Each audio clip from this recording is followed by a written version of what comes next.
has always been an inspiration, making their way to the center. They are in a supreme touch. One can say that they are in the evening of their careers, but it didn't look like in this event so far. Yes, they are not only on the evening of their career, they are on the night of their career. Well, yes, but cricket is a passion, and they're playing with a great passion, showing their mettle, showing their guts and credentials, and trying to live up to the reputation that they have built when they were playing international cricket. Abdul Razak, the fantastic all-rounder, is also captaining the side. I have lot to talk about him. He made his mark particularly in the 1999 World Cup when he batted at number 1 down. Humayun Farad from the World Score. Scott Barrett, or Brent I should call him, will start the proceedings. Let's take a look at the field. There is a man back on the square leg boundary, almost now coming towards the mid-wicket, mid-on. In the mid-wicket and the square leg inside the ring as well. And there's a fine leg halfway down the boundary. Third man is right back on the boundary. And on the offside we have mid-off, the deepish one. Extra covers and the point guarding inside the 30-yard circle. We are absolutely in readiness for the first ball to be bowled of this grand final of IMC Over-40 2020 World Cup. Umpire says, let's play, gentlemen, and here is the first ball. Razak is facing up to Brent. Down the leg side she goes, and here's the first run of the grand final. Touch low start here by Brent. Normally he's very accurate. He has that steep bounce and uses the angle to good effect. This is what we have witnessed. Take a look at that. It was way down the leg side. Started off with a wide.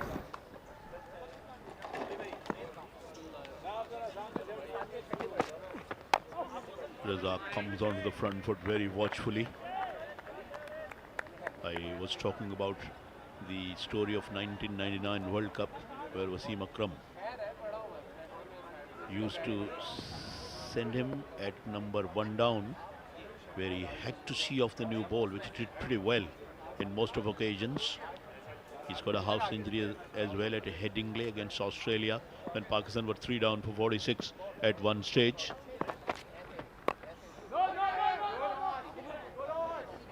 Brent is bowling very nicely so far.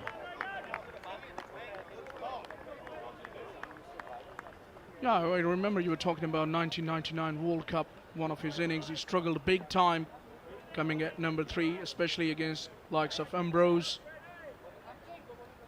in a match against the West Indies. In that match, it didn't come at 1 down, by the way. It was Ijaz Ahmed who batted at number 1 down against West Indies. Wasim Akram played really well in that particular match.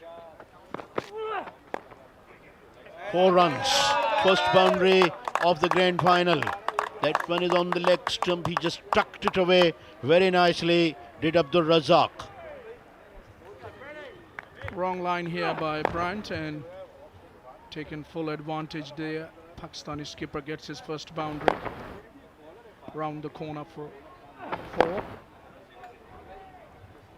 In that particular match that you mentioned, Pakistan were 4 down very quickly. Ambrose was firing on with all the cylinders. Wasim batted really well. Azhar Mahmood batted really well. I still can recall that Akram scored 42, if my memory serves me right. I think Razak didn't take part in that match.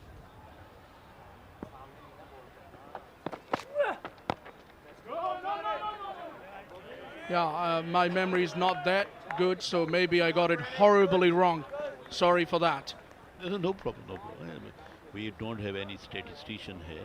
At times one can get carried away. Gale batted at number 7 or 8 in that particular match. and he struck 3 boundaries, but then he got out.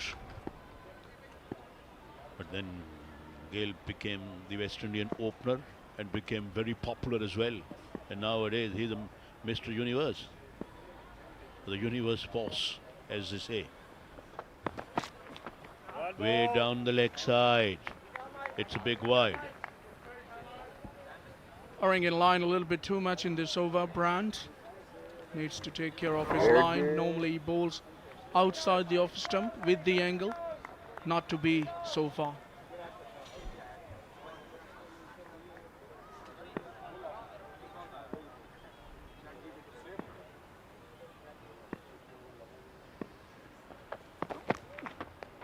Outside the off stump, it swung in a little bit. Brand is bowling well, although he bowled few deliveries on the leg in middle, and Razak struck one of them for the 4 as well. Has to be careful with Razak, because if he bowls it up, he's very strong off the front foot. We all know. Yeah, if we don't know, we should ask from Glenn Megra what he did to him in 2000 triangular event. Struck him for the 5 boundaries in a row, and one of my favorites, Pillori, was on commentary. 6 for none, 1 over is gone.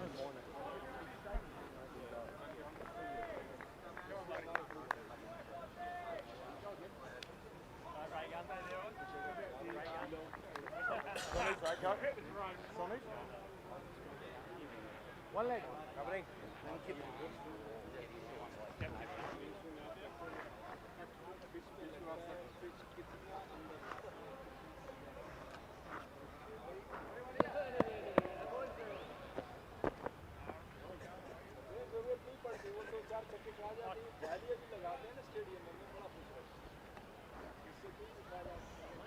Still no signs of any slip here, which means that the Aussies have taken a good look at the pitch. They're going about the job pretty much in a conventional way.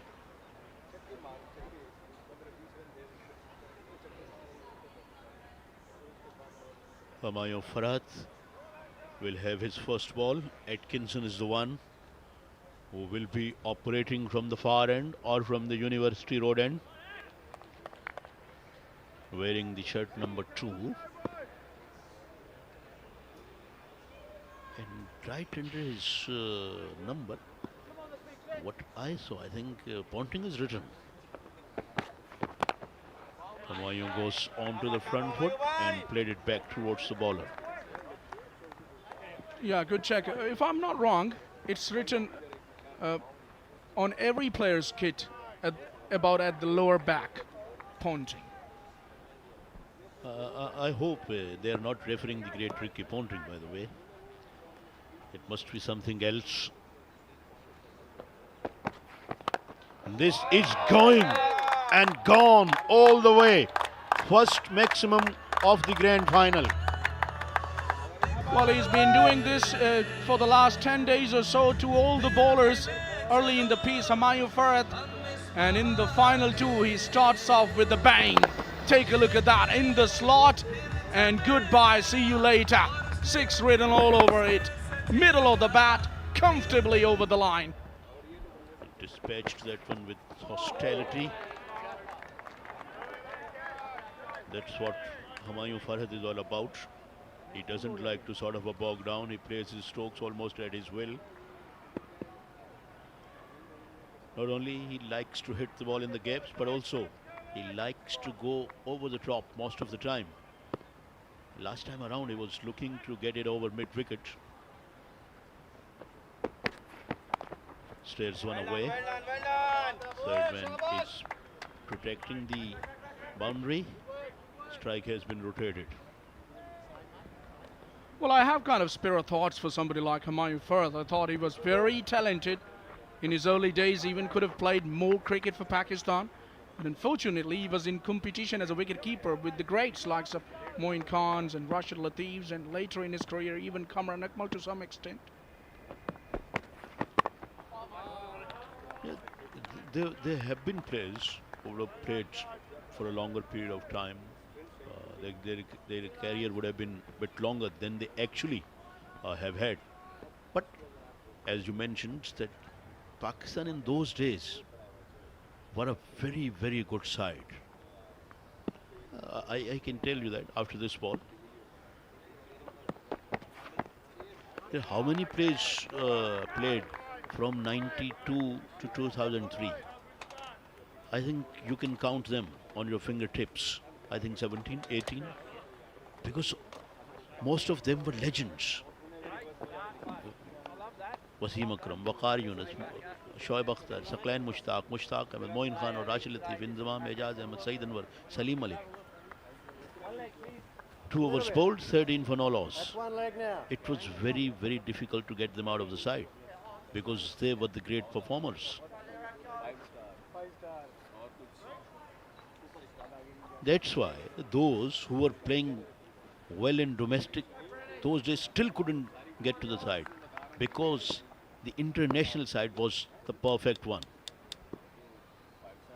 Brent with his second over. That is a beautiful shot. It's gone all the way over backward square leg for a 6. Well, he was almost on the walk when he played that stroke. He's in supreme form. That really was great execution and the timing was exquisite. Take a look at that again. Ah, that is absolutely a beauty. Over backward square for the maxi. He walked in a little bit and picked that one terrifically well. Oh boy, he still can play. He still can hit sixes and can hit them frequently.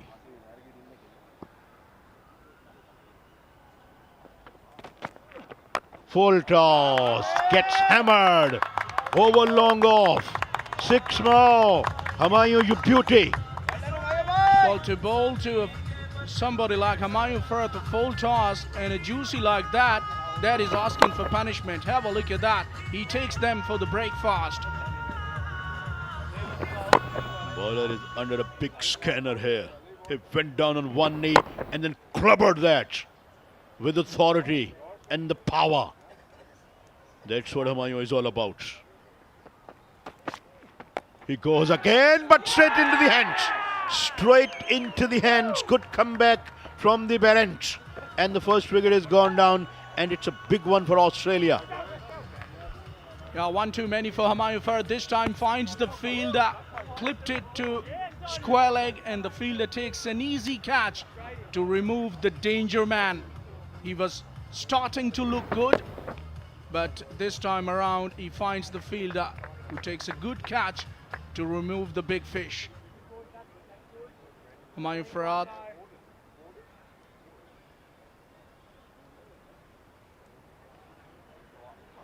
Looked good, but he's gone now.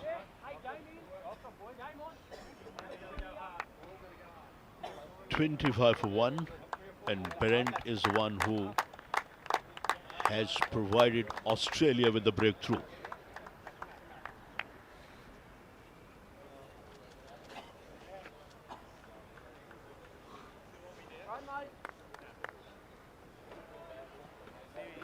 That is leg. Thank you. Banda samne. Left arm over. Halfway.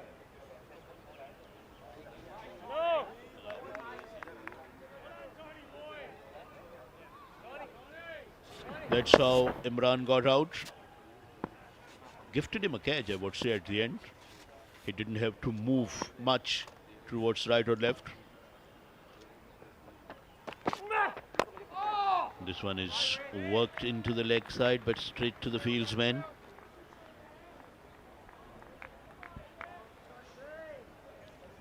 Good to see the Aussies have picked up an early breakthrough, early wicket here.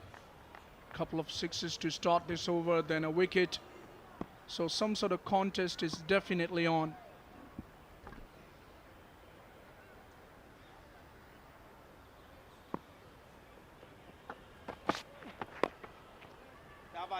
Yes, I think now they have a pretty good chance to keep the Pakistani batters quiet, because Humayun Farhat was a very tough man to be handled. Now given he's gone. So if they can get Razak out here, I think they will be in a very good position to restrict Pakistan. Well, he can be one of the greatest hitters Pakistan have ever produced, Abdul Razak, but still he's prepared to take his time. And this is what he's doing. He has taken 8 balls so far for his 4 runs. That one is over pitched, and he dropped that one away for an easy single. 3 overs have been bowled. Pakistan 27 for 1.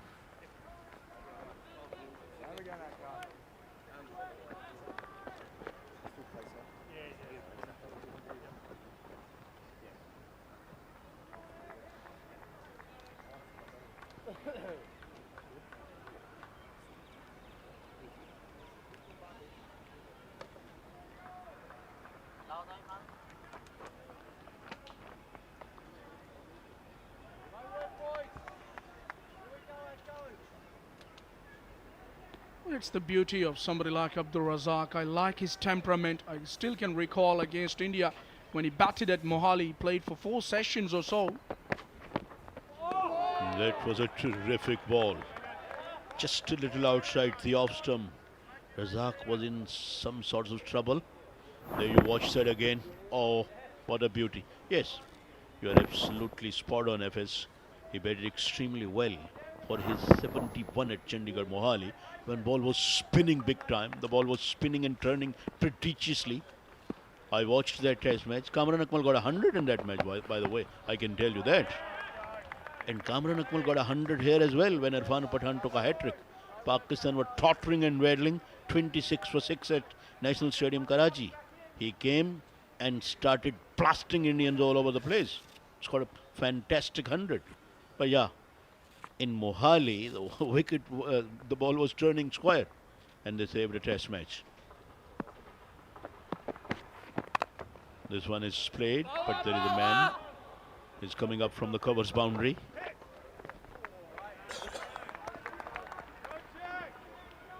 He's a big match player, Abdul Razak. There is no question about that. And Nadim is going to be on strike with a lot of responsibility to bat with his skipper. Yeah, Nadim has a big responsibility on his shoulders. Short covers could not quite able to stop that one. Now they are dealing in singles. Nadim and Razak both are looking a bit circumspect. Yeah, they can afford to be watchful. They're in very good form, especially Razak. We all know if he stays there a bit longer, he can change the complexion of the game. This is a magnificent shot. One bounce into the extra covers boundary. That was there to be put away, and that's what exactly Razak did to that. Typical Abdul Razak, big booming drive through extra cover. Gives him another boundary. Take a look at that in the slot, and bang! Out of the middle of the bat, and when he hits them, they do stay hit. Oh, good comeback, good comeback. He squared Razak up. Good over from Atkinson at the end. 4 overs bowled. 33 for 1, Pakistan are.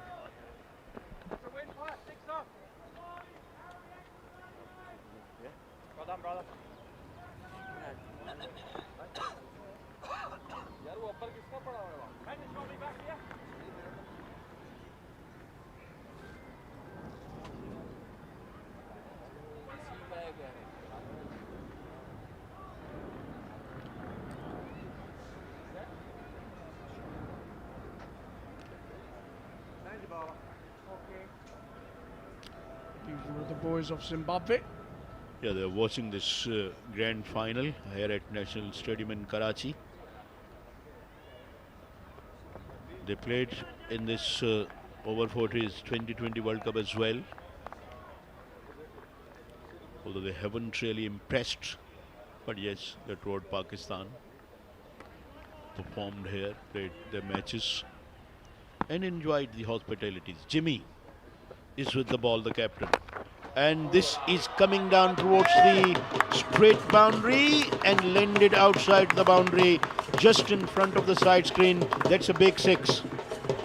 Oh, this is how this cruel game of cricket is. You might have taken a hat-trick in the last game, but this is a new game, a new opposition, different scenario. There you see, welcome to the bowling crease. Nadim says, a big six over his head. Pulled. And pulled well for four. Fielder was there, but couldn't quite get around because that one went crisply away to the boundary. Went like a whistle to the boundary. Nicely timed. Nadim has decided to go after the penale. Fielder did try, did run hard, almost got there, but did not able to quite stop it. 10 runs on the first 2 balls. So Jimmy is under some fair amount of pressure, under enormous pressure, and he brought in the square leg and he sent back long on. He pitched it up. Ow! Oh, that one hit the stumps on the non-striking end. Ricocheted away towards the long on. Single is taken. If you had gotten a fingertip onto that, I get the feeling Razak was in deep trouble. Take a look at that again. Missed his hand, and Razak, he had to get back in very quickly. Would have been out at the finger or any part of body. A bowler would have been hit the ball. This is going away. Nay. Razak is feeling some problem when he is running.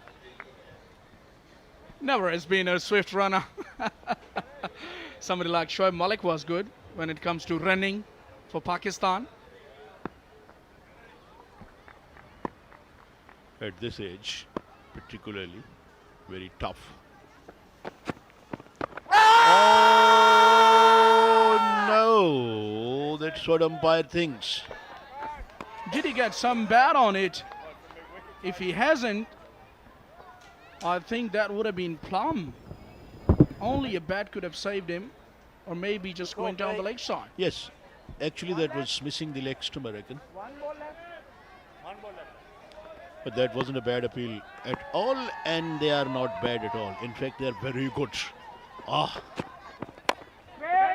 he pushes it out into the offside. 5 overs have been bowled in the Pakistan innings.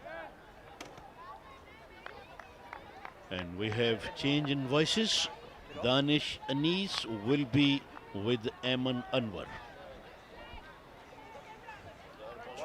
Right arm over.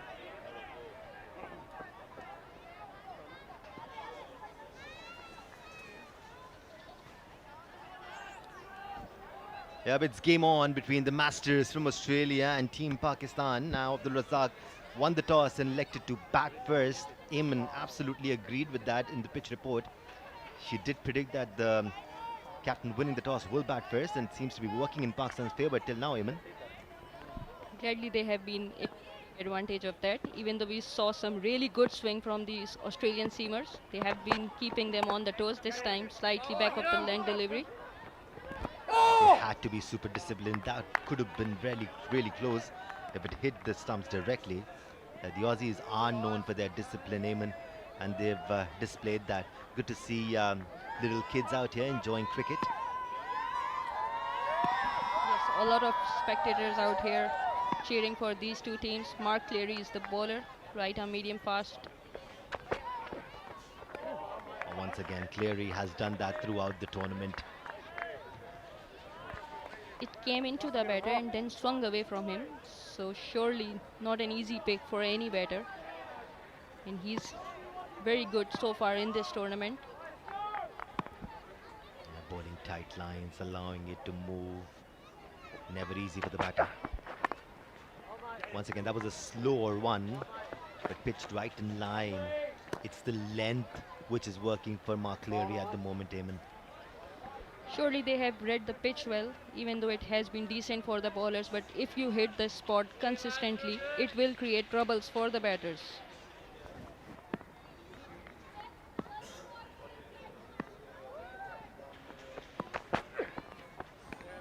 Once again, the invitation was given.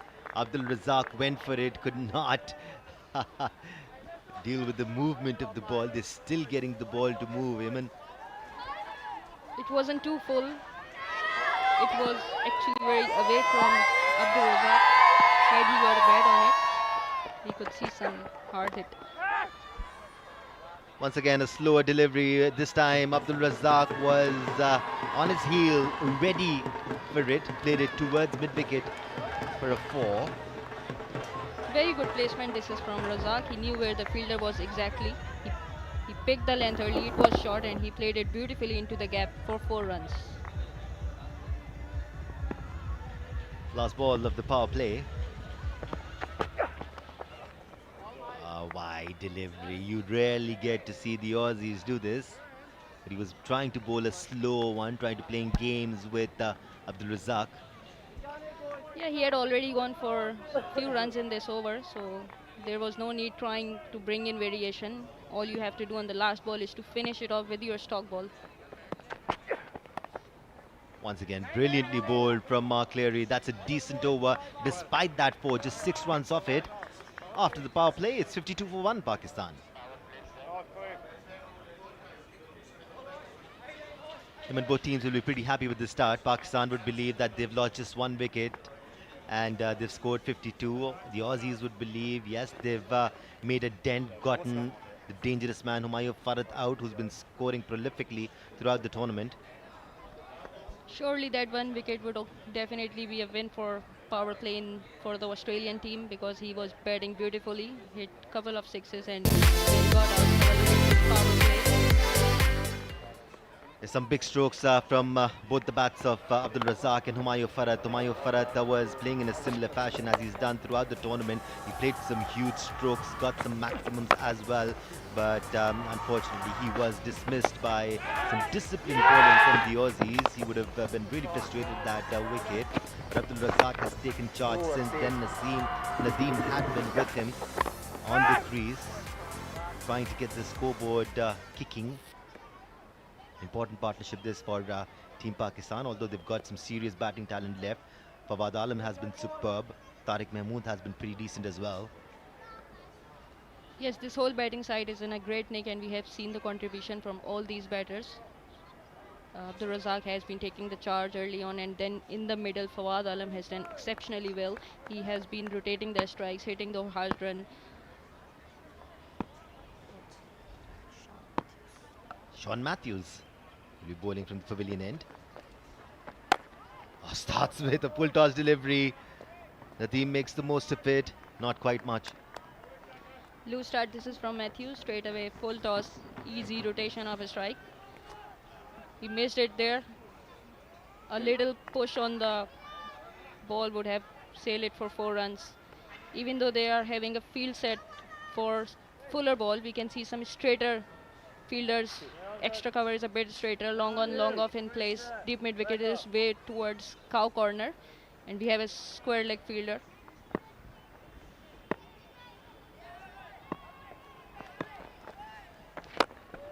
Once again bowling with lots of slide there. Abdul Razak time that one. Now both these batters can... Oh, that can be close.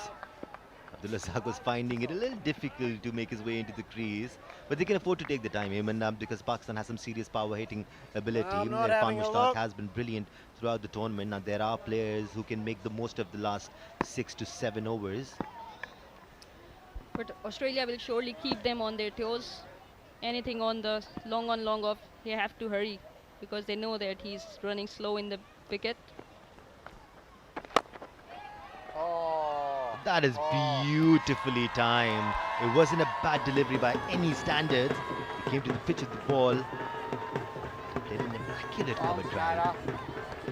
Yes, it was full and wide and easy shot for Nadim. He's a tall, so he can adjust to the length. It wasn't that bad, as you said, but since he is tall, he came to the pitch of the ball and timed it perfectly for 4 runs. Exactly the kind of initiative that Pakistan needs at the moment. Once again, a flighted delivery, a bit too easy on that occasion for Nadim, who plays it straight as an arrow for another 4. It's turning out to be a good over for Team Pakistan. 10 runs up it already. He picked a very good area. He knew that anything straighter on this ball would keep him safe and give extra runs to his field. So it was a juicy full toss for him to execute for 4 runs.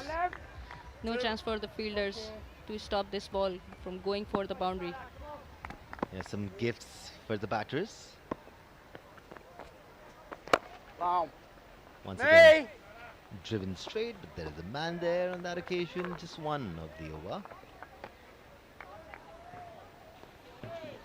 Matthews has given 10 runs of his first over. We saw some loose deliveries from him. So score has moved to 63 of 1 with 4 sixes and 6 fours. Quite a tongue twister for me.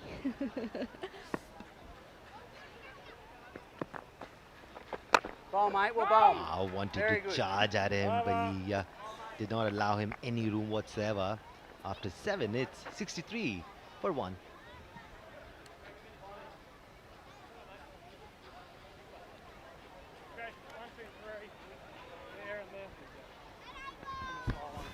Yeah, the scoreboard is ticking for Team Pakistan. They're going at 9 runs per over at the moment, Ayman, with seems like a pretty good start. So anything in the vicinity of 190, 200 will be a challenging target on this pitch, knowing that the Aussies have been doing pretty well as far as the batting lineup is concerned. They've got some serious talent there. It's a big match. It's final, so obviously the final has its own pressure. We have seen Pakistan cruising towards 200 plus, even after they didn't get a good start in the power plays. They have got a decent start again, but we have to see how these batters can take this score forward. Surely the Aussies will not make it easy for Team Pakistan with the likes of Steve Paulson yet to bowl. He keeps things pretty much quiet, so it will not be easy for the power hitters to come onto the wicket and start hitting them straight away. So these two need to maintain that scoring rate. That's a chance, and it's taken. The Aussies don't drop too many. That was a bit too easy. Nadim will walk back. It was a back of a length from Clary and it was swinging away from him. He wanted to pull it, but there was no chance for him as there was a decent pace on the ball, not allowing him to clear it. Wonderful bowling. This is from Clary. Have a look at this one. It went away from him and he was in no shape to play a full shot. His weight was nowhere onto the ball, and what a wonderful catch this is from the captain, Jamie Pennelly. Yeah, quite a few things worked for him. The seam movement. Nadim walks back for a decent innings, allowing the others to come onto the wicket and play the role in this most important grand finale of IMC Over-40 T20 World Cup happening here in Karachi. It's been a good tournament, Ayman. Definitely a wonderful tournament so far. We have really enjoyed. We watched some competitive matches early on, and these teams have put all the efforts. I have seen each individual giving in everything and enjoying playing this tournament. Yeah, Fawad Alam walks onto the crease, and both Fawad and Abdul Razak has been prolific scorers for Team Pakistan throughout this tournament. He would want to make it count as well. He would want to play a decent innings here. He's played so many of them already. Mark Clary is a cheeky candidate. Used the seam to move it away from the batter as well, but kind of didn't allow him to middle it properly.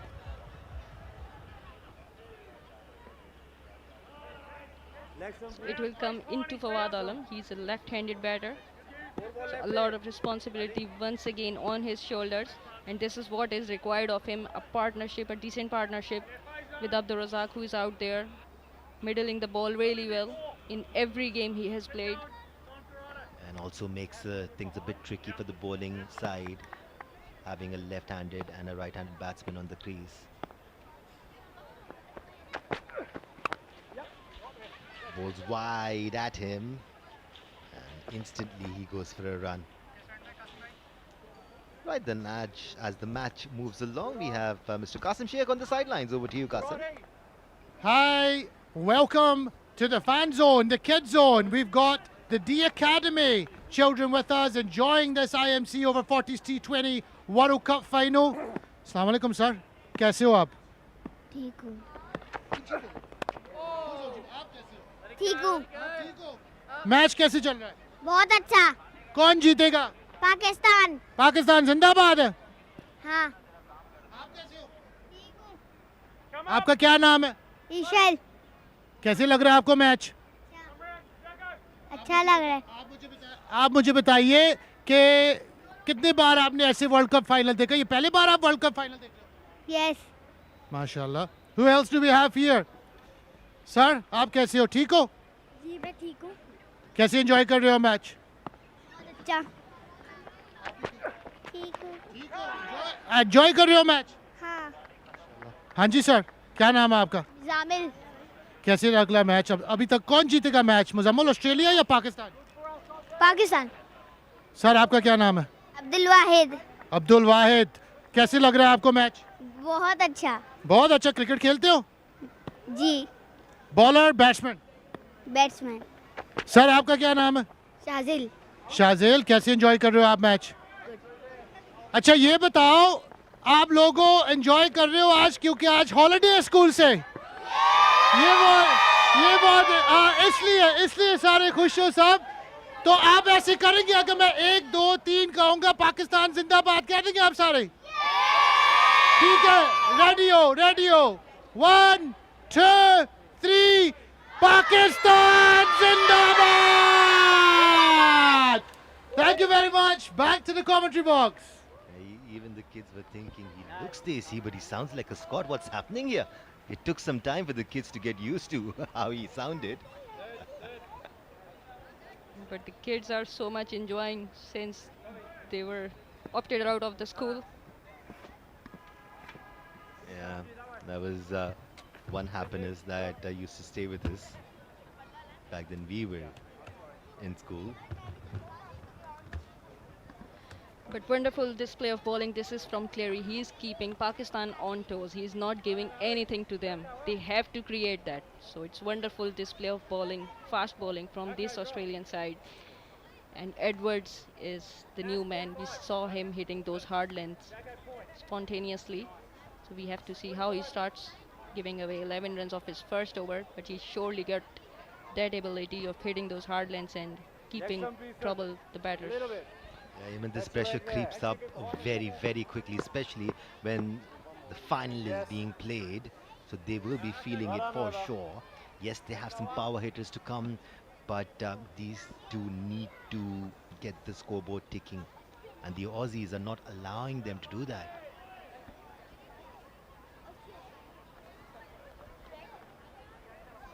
Edwards bowled his first brilliantly, even though he went for 11 runs.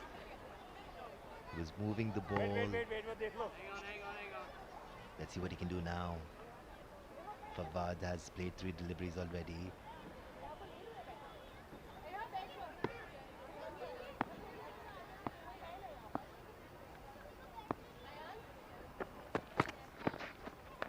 Once again, beautiful bowling from Edwards. That's the perfect line and length, taking the ball away from the batter. Good start from Edwards of this over from him. He kept it on a length and it went away from Fawad Alam.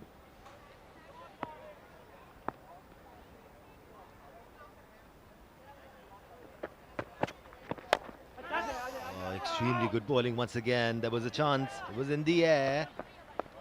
Away from the reach of Jamie Pinelli. He's already taken a good one at cover. He played it on the up Fawad. It was a very good length ball from Edwards. So he's not pushing it really hard because he's looking to rotate the strike at the moment. He knows he has to build that partnership in the way he plays. There's enough experience between these two to take the innings along and not rush it.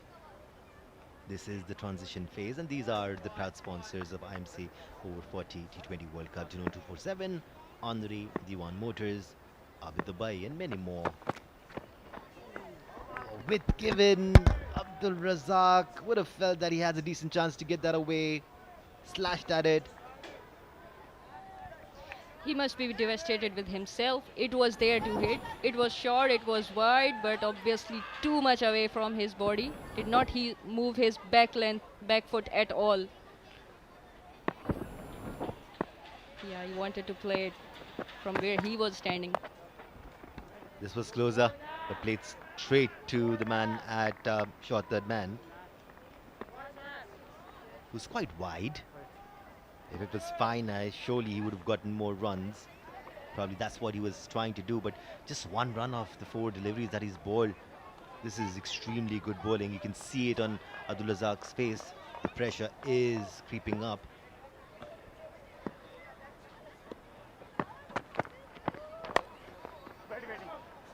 Once again, Abdul Razak would feel that he had some opportunities to score runs. Couldn't get away, a bit too wide. He is mixing the pace very well. He bowled that back of a hand slower one this time. It was wide, it was short, but it was slow. So there had to be a lot of power in this shot to sail it away into the gap or for boundary. He knows that he's not taking single from the ring. What a 7 for 2.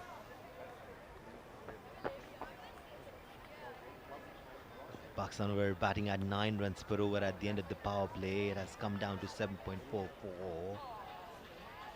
Yes, they have power hitters to come, but they cannot let the pressure rise so much that it gets difficult for those power hitters. The consistency from these bowlers have been commendable. They know where their fielders are. They haven't given any loose delivery, especially Edward in his previous over, really bringing Australia back in the game, stopping those boundaries. And I believe it's Naser Jalil who's being brought on to bowl, and he's been superb as well. He doesn't flight the ball that much, Eamon. He darts them in, and it's never easy when the ball is coming to you at a decent pace. And when a spinner is bowling, it kind of skids as well.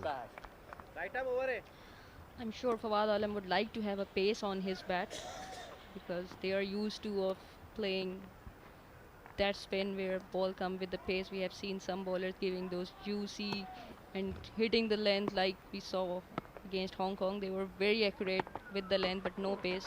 That put him into trouble.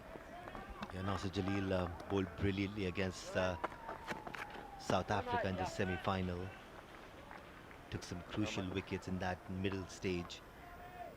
If he does that again today, he's going to give Australia the upper hand for sure.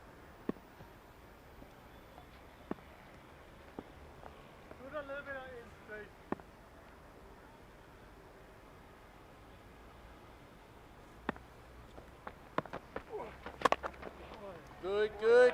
You can clearly see that Razak wants to hit them big. He cleared that front leg once again. Got a little too big onto him. Couldn't time it. It was very full. It was very difficult for him to loft it over. So there Look are at it. protection on the straight fielders. With So you, nice. they would be happy with the one. So the plan is very simple from them. They want to keep it straighter and fuller. Boom. Once again, brilliant bowling from Naser. Two exceptional deliveries to start his spell with. Something's got to give here. They might have to improvise a bit because they have been consistent on their plans. Australian bowlers once again fuller. This time slightly outside the off stump, driven away. But there's a man. Would only be 1 run. Yeah, Fawad wanted to hit it a bit straighter, but ended up playing it straight to the man at extra cover for 1 more. Another decent over. It is turning out to be Naser Jalil's first, the 10th of the innings for Pakistan. That was a short of length delivery. Abdul Razak gave it the kitchen sink, but it went straight to the man. That's a big wicket for the Australian Masters. A decent catch once again.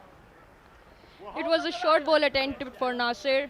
It was quick, but he couldn't throw it into the gap. He played it straight into the hands of the fielder. Have a look at this one. He bowled a faster one, and wonderful catch. This is in the deep at long on. Some confusion there. He wanted to go for a reverse cup, but thought, nah, it's dropping down on me. Eventually managed to hold on to it. It's a huge wicket for Team Australia. The danger man is gone. Abdul Razak walks back.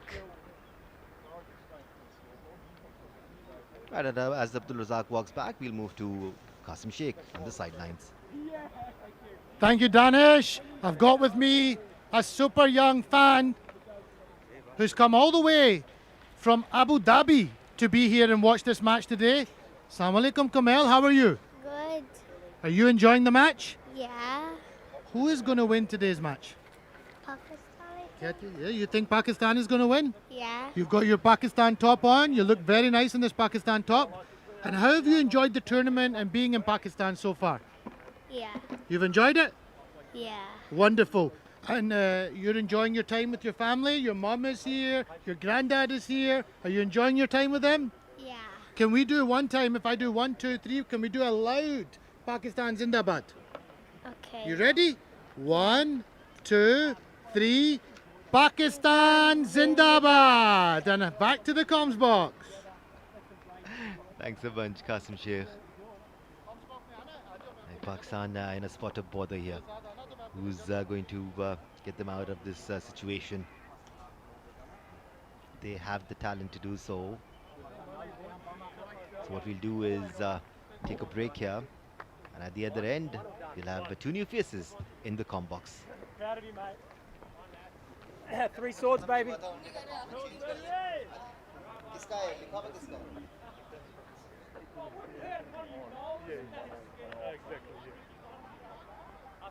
you were going to say one of your bowlers buy off the website, but we can't upgrade it, mate.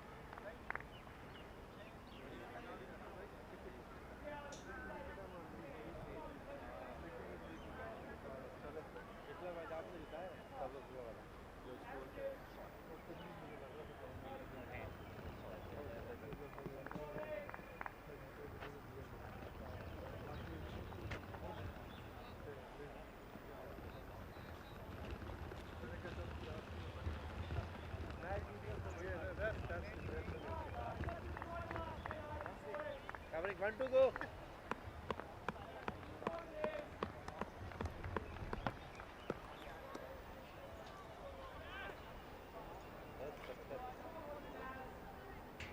Covering.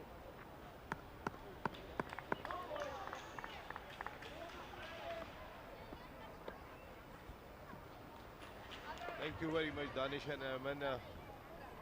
Welcome and very good afternoon. बिस्मिल्लाहिर्रहमानिर्रहीम। शुक्रिया नसीम, आपको भी कहते हैं। Final IMC Over-40 T20 cricket world cup का, और वो भी पाकिस्तान और ऑस्ट्रेलिया के दरमियान बड़ा अच्छा मुकाबला देखने को मिल सकता है। जिस तरह से बॉलिंग हो रही है, दोनों टीमों ने टूर्नामेंट में बहुत शानदार खेल का मुजाहरा किया और यही वजह है कि अब फाइनल में मौजूद है।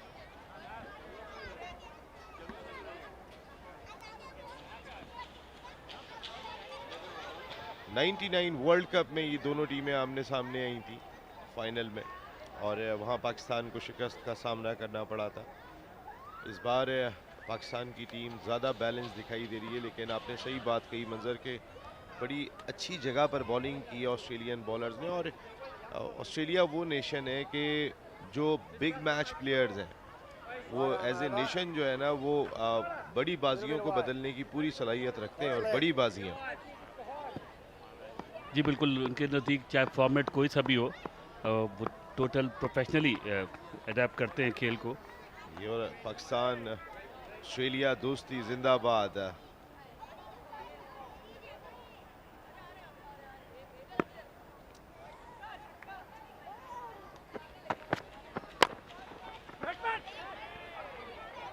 इस बार सॉफ्ट हैंड से खेले थे, अच्छी कॉल यहाँ पर, ये रन नहीं था, बेहतर कॉल बैटर की जानिब से। पाकिस्तान ऑस्ट्रेलिया दोस्ती जिंदाबाद ज़रूर है, लेकिन मैदान में नसीब दोनों इस वक्त हरीफ हैं।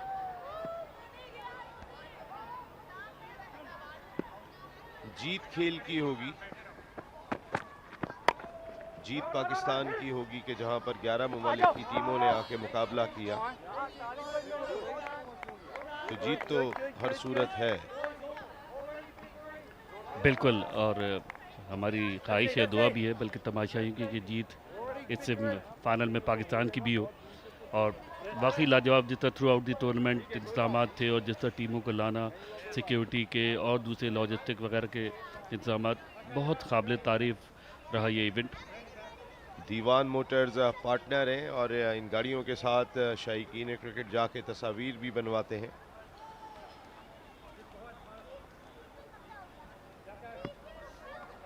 आपने कोशिश की? जी मंजर भाई, मैंने तस्वीर बनवाई थी। इसमें तो ड्राइव करने में कामयाब हुए फवाद आलम। डीप एक्स्ट्रा कवर पर फील्डर मौजूद है, क्योंकि हम सिर्फ तस्वीर ही बनवा सकते हैं, बाकी सब आपके बस की बात है मंजर भाई। ये आपकी मोहब्बत है, वरना ऐसी भी कोई बात नहीं है।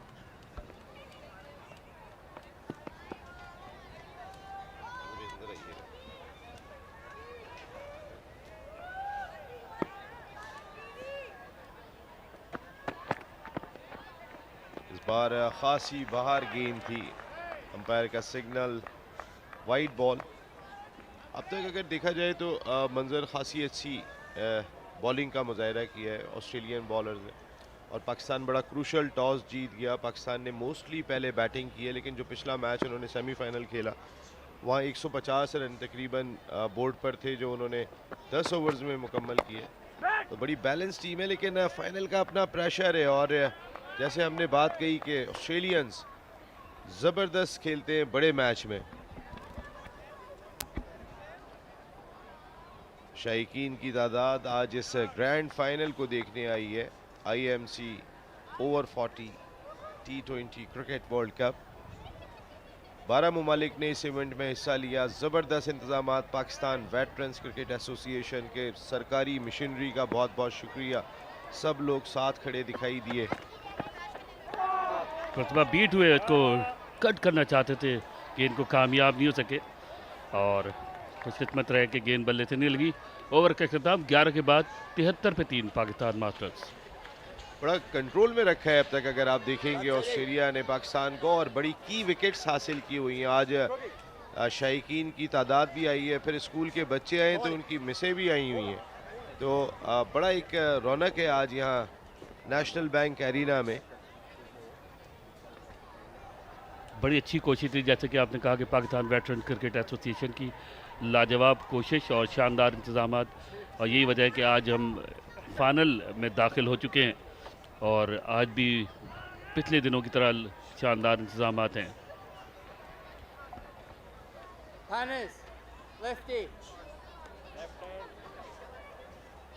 ये तमाम टीचर्स, स्कूल के बच्चे, कुछ पेरेंट्स भी हैं इनके। बड़ा इवेंट है, बड़ा फाइनल हो रहा है आज यहाँ पर। पाकिस्तान का एक मुस्बत चेहरा सारी दुनिया में गया, जिस तरीके के arrangements Pakistan veterans cricket association ने किए। इस बार फवाद आलम कट करने में कामयाब हुए, लेकिन फील्डर वहाँ पर मौजूद, 1 रन हासिल किया, और चूंकि थोड़ा सा फंबल किया था फील्डर ने, 2 रन हासिल हुए हैं। अच्छी दौड़। और जिस तरह से आपने स्कूल का जिक्र किया, तो हमने कुछ देर पहले देखा कि स्कूल के कुछ बच्चों ने आपके साथ भी तस्वीर बनवाई, और वजह तौर पे उनका हक बनता था आपके साथ तस्वीर खिंचवाना।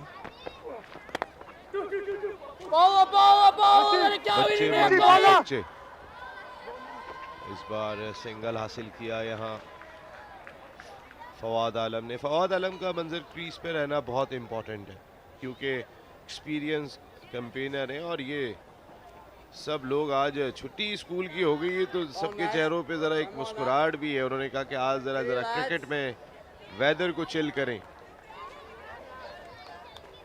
बिल्कुल, मौसम भी ज़बरदस्त है क्रिकेट के हिसाब से, और 2 टीमें भी आपस में, बड़ी टीमें, Pakistan masters, Australia masters, IMC Over-40 T20 cricket world cup के फाइनल में मद्दे मुकाबले हैं।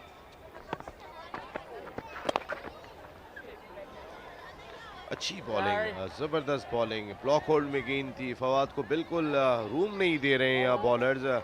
बहुत ही अच्छी बॉलिंग का मुजाहरा। बहुत ही शानदार डिसिप्लिन बॉलिंग। आज ऑस्ट्रेलियन टीम डिफरेंट मूड में दिखाई दी अब तक मंजर।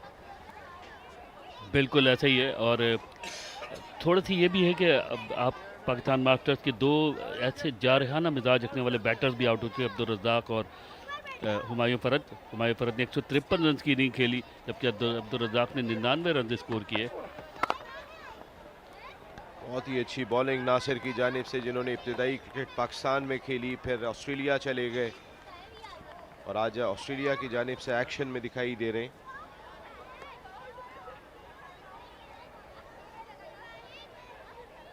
आज सबका डे आउट है, सब एंजॉय कर रहे हैं क्योंकि ग्रैंड फाइनल है।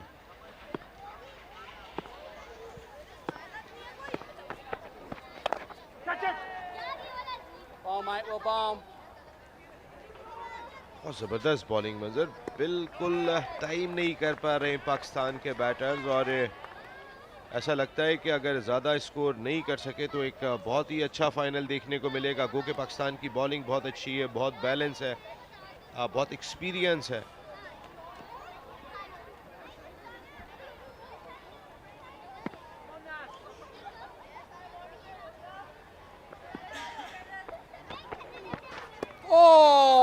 बीट हुए एक मरतबा कट करना चाहते इस गेंद को, लेकिन कामयाब नहीं। बहुत सही कहा आपने नसीब, लेकिन आप ये मत भूलें कि ऑस्ट्रेलियाई बैटिंग भी बहुत शानदार है थ्रू आउट दिस टूर्नामेंट में। ओवर का इख्तिताम 12-80 पर 3।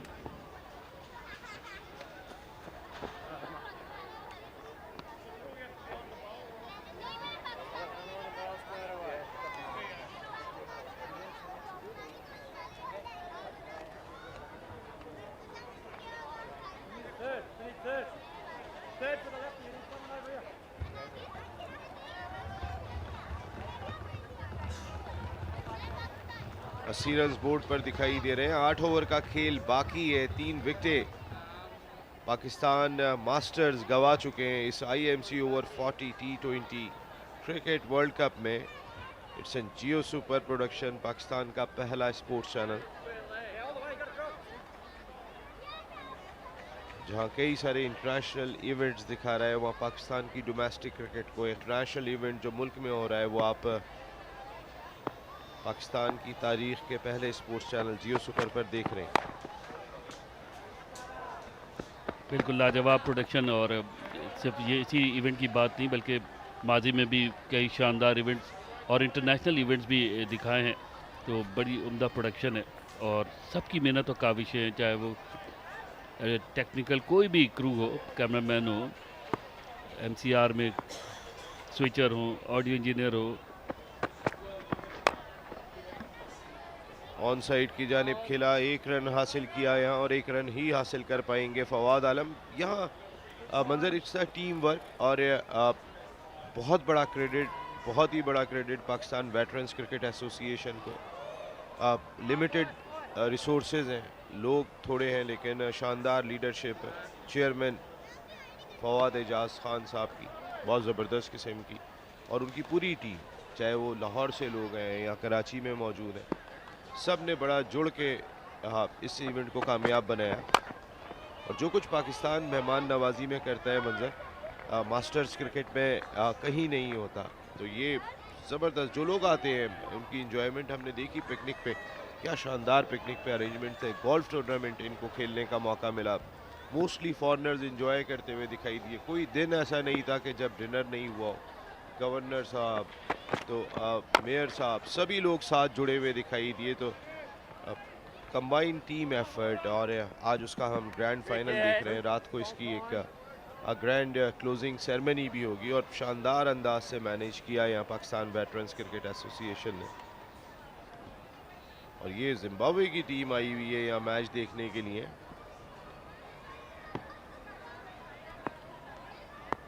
बिल्कुल सही कहा आपने नसीब,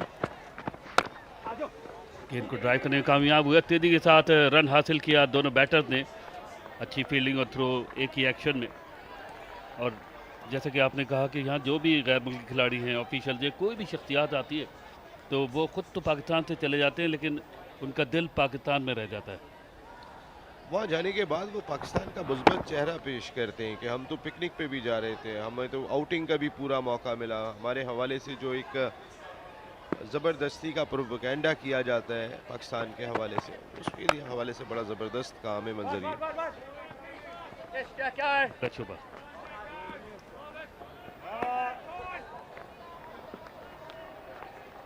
13 ओवर का खेल मुकम्मल हुआ, 84 पर 3 पाकिस्तान। आंखें तरस गई है मंजर बाउंड्री देखे हुए। इतनी देर से क्या शानदार बॉलिंग हमने ऑस्ट्रेलिया की देखी है, क्या कंट्रोल बॉलिंग की है, क्या जगह पे बॉलिंग की है, क्या लेंथ को मेंटेन किया है, शानदार बॉलिंग। और हम कहते हैं ना कि बड़े मैच की बड़ी टीम, आज उन्होंने पाकिस्तान को प्रेशर में रखा हुआ है। जो पाकिस्तान पूरे इवेंट में आप डगआउट देखें, ये इंजॉयमेंट करता हुआ दिखाई दिया, लेकिन आज थोड़ा सा एहसास मौजूद है कि अपोनेंट अच्छा खेल रहे हैं। जी बिल्कुल, और इसकी एक वजह यह भी है नसीम के अब्दुल रज़ाक और हुमायूं फरद थोड़ा जल्दी आउट हो गए, जिसकी वजह से मोमेंटम पे भी फ़र्क पड़ा है। और लेकिन अब 7 ओवर का ही खेल रह गया है, इनको जितना ज़्यादा से ज़्यादा स्कोर बोर्ड पर रन सजाने, उसके लिए अपने मोमेंटम को तेज़ करना होगा, जारहाना अंदाज से खेलना होगा। आगे तरफ गई हैं, कोई बाउंड्री देखे हुए काफ़ी देर से, और वाकई ऐसे ही है, अगर जल्दी हाथ ना खोले इन बैटर्स ने तो फिर स्कोर जो है वो ज़्यादा नहीं हो सकेगा, और वो ऑस्ट्रेलिया के यकीनन आसान होगा वो हदफ। वो टीम जिसने सेमीफाइनल में 150 रन 10 ओवर में हासिल किए थे, आज फाइनल में स्ट्रगल करती हुई दिखाई दे रही है। पाकिस्तान क्रिकेट टीम, यह है क्रिकेट की खूबसूरती, और इसमें all credit goes to Australian bowlers. क्या शानदार जगह पे बॉलिंग की है, इसमें क्रेडिट जाएगा। कोई बहुत ज़्यादा पेस नहीं था, लेकिन जगह इतनी अच्छी थी कि रूम नहीं दिया उन्होंने पाकिस्तानी बैटर्स को। तारिक बहुत अच्छी फॉर्म में, लेकिन अब तक उस तरीके से हमने उनके स्ट्रोक नहीं देखे। फवाद बहुत अच्छी फॉर्म में, लेकिन स्ट्रोक नहीं देखे। जी ऐसा ही, और इसीलिए तारिक को अब तो ऑर्डर भेजा गया है। लेकिन क्या आप समझते हैं कि ऑस्ट्रेलिया जो एक नाम है, क्या उसका दबाव है पाकिस्तान पर, या जो फील्डर्स और बॉलर्स इस वक्त गेंदें कर रहे हैं उसका दबाव है? मेरे ख्याल है ऑन अ डे आप परफॉर्म कैसा करते हैं, ये अहम है। पाकिस्तान ने ऑस्ट्रेलिया को बहुत आसानी से शिकस्त दी थी, वार्म अप मैच में भी तो कोई मुश्किल नहीं हुई थी। उस वक्त तो ना रज़ाक थे ना कई और प्लेयर्स थे, पाकिस्तान बहुत आसानी से मैच जीता था। लेकिन बात यह है कि थोड़ा सा वो भी एक्मलेटाइज हो गए मौसम से, पिचेस से, कंडीशन से, खेल खेल के, और उनकी इम्प्रूवमेंट, जैसे मैंने बात कही, ये ऑस्ट्रेलिया नेशन ऐसी है जो बड़े मैच में, बड़े इवेंट में, बड़े ओकेजन में जाके परफॉर्म करती है। और आज उनका उसकी झलक आप देख सकते हैं। वो सारे टेस्ट क्रिकेटर्स आज भी पाकिस्तान टीम का हिस्सा है, लेकिन क्या जगह पे बॉलिंग करके उन्होंने पाकिस्तान टीम को मुश्किलात से दोचार किया है। मतलब खेल में कामयाब ज़रूर हुए, और उम्दा फील्डिंग, और 2 रन आसानी से बनेंगे। बहुत मुश्किल से रन आ रहे हैं नसीम, आपने जैसे पहले बार बार जिक्र किया है, अभी तक सिंगल की सूरत में या फिर डबल की सूरत में। ये आउट्स जो आज हुए थे मंजर, हुमायूं फरद के बाद नदीम बहुत ही अजीब सा स्ट्रोक खेल गए थे, और ये रज़ाक बड़ी हिट मारने गए थे, प्रॉपर टाइम पे कैच आउट हुए, और खुशी भी देखने वाली थी ऑस्ट्रेलियंस की। फुल टॉस गेंद थी, कोशिश यही है कि यॉर्कर लेंथ को मेंटेन किया जाए। एक एक रन कोई बहुत ज़्यादा फ़ायदा नहीं पहुंचा रहा, यहाँ पाकिस्तान को कुछ बाउंड्रीज दरकार होंगी। बिल्कुल, मेरा ख्याल है कि शायद अब 1 या 2 ओवर और इसी तरह खेलें, उसके बाद यकीनन चार्ज करना ही होगा, क्योंकि हम 15वें ओवर के नज़दीक आ चुके हैं, और आखिरी 5 ओवर तो T20 में बहुत क्रूशल भी होते हैं।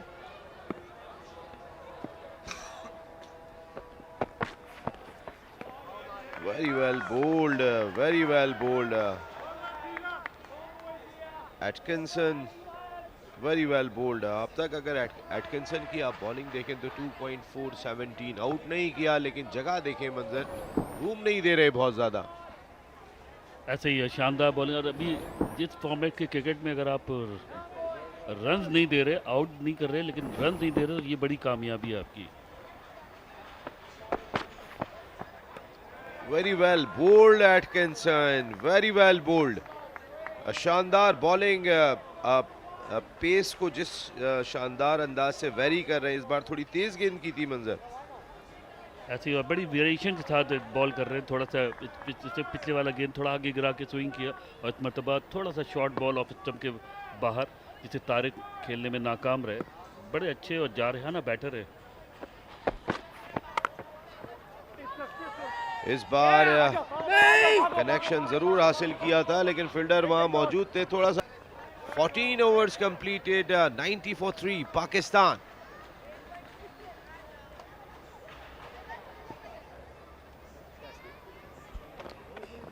Quetta Gladiators, official title sponsor of this event, Bank Al Falah. Thank you very much all the sponsors.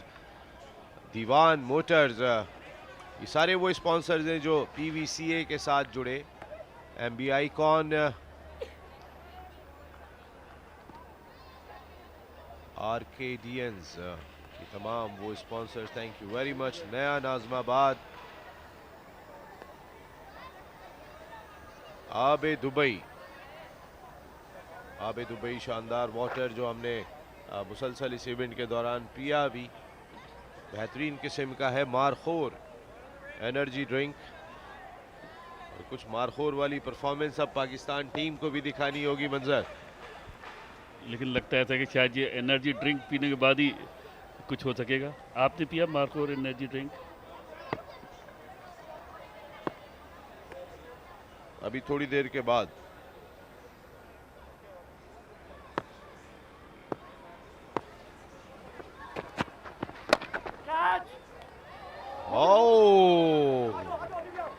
यहाँ पर अच्छे एफर्ट थे। क्या ये कैच था? ऐसा लगा कि कैच था, और ये लेकिन रन आउट हो गए यहाँ पे फवाद आलम। थर्ड अंपायर को जरूर रेफर किया गया है, लेकिन ऐसा लग रहा है कि फवाद आलम अपनी क्रीज से दूर थे। अपने कैरियर में रनिंग बिटवीन द विकेट में अपनी फील्डिंग की वजह से फवाद बड़ी शोहरत रखते थे, लेकिन वक्त की बात है, आज शायद रन आउट हो गए। ये बिल्कुल वक्त की बात है, जाहिर सी बात है। ओवर 40 में, और कहाँ वो 25 साल में रनिंग करते थे। और ये देखना पड़ेगा। थ्रो आई और अब गेंद लगा है विकेटों के स्टंप पर, अब लगेगा और यहाँ से शायद बचत होती दिखाई दे रही है। स्ट्रेच देखें आप फवाद आलम का, ये उनकी फिटनेस बताती है। पूरी कैरियर में उन्होंने अपनी फिटनेस को बहुत मेंटेन किया। और ये नॉट आउट, यहाँ पे पड़ा एक बहुत लकीर है, बहुत ही क्लोज था, लेकिन फवाद का जो स्ट्रेच था, जो फवाद जिस अंदाज से पहुंचे, ये उनकी फिटनेस भी बता रही थी।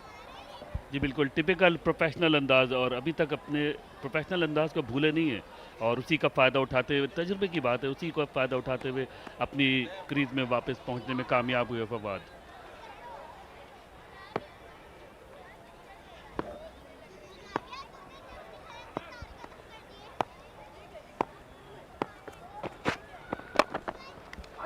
बॉल और बैक ड्राइव किया इस मरतबा, और मिड ऑन और मिड ऑफ की दरमियानी पोजीशन पर, लेकिन सिर्फ एक ही रन हासिल हो सकेगा। अब यहाँ से ज़रूरत है नसीम के कुछ चार्ज किया जाए, कुछ एग्रेशन अंदाज अपनाया जाए, ताकि आप स्कोर बोर्ड पे के कंफर्टेबल टोटल सजा सकें। मंजर, ज़रूरत तो शायद 2-3 ओवर पहले से है, लेकिन लग नहीं रहे स्ट्रोक, और वो ट्राई भी कर रहे हैं। All credit goes to Australian bowlers, जिन्होंने पाकिस्तान को अब तक 6.49 के रन रेट तक महदूद किया हुआ है। इस ओवर के बाद 5 ओवर का खेल बाकी होगा।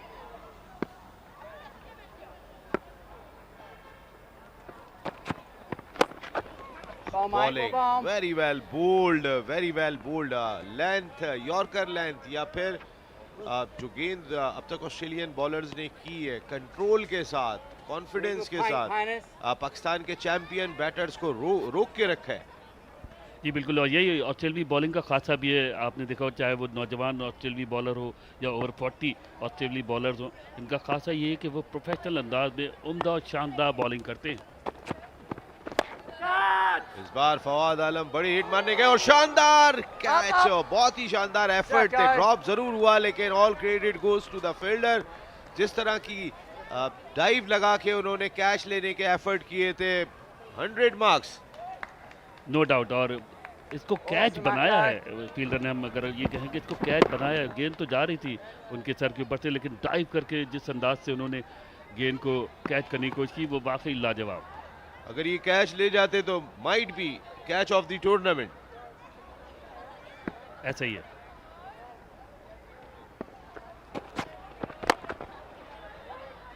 बहुत ही शानदार बॉलिंग. रूम नहीं दिया अब तक कि कोई बड़ी हिट लगाए.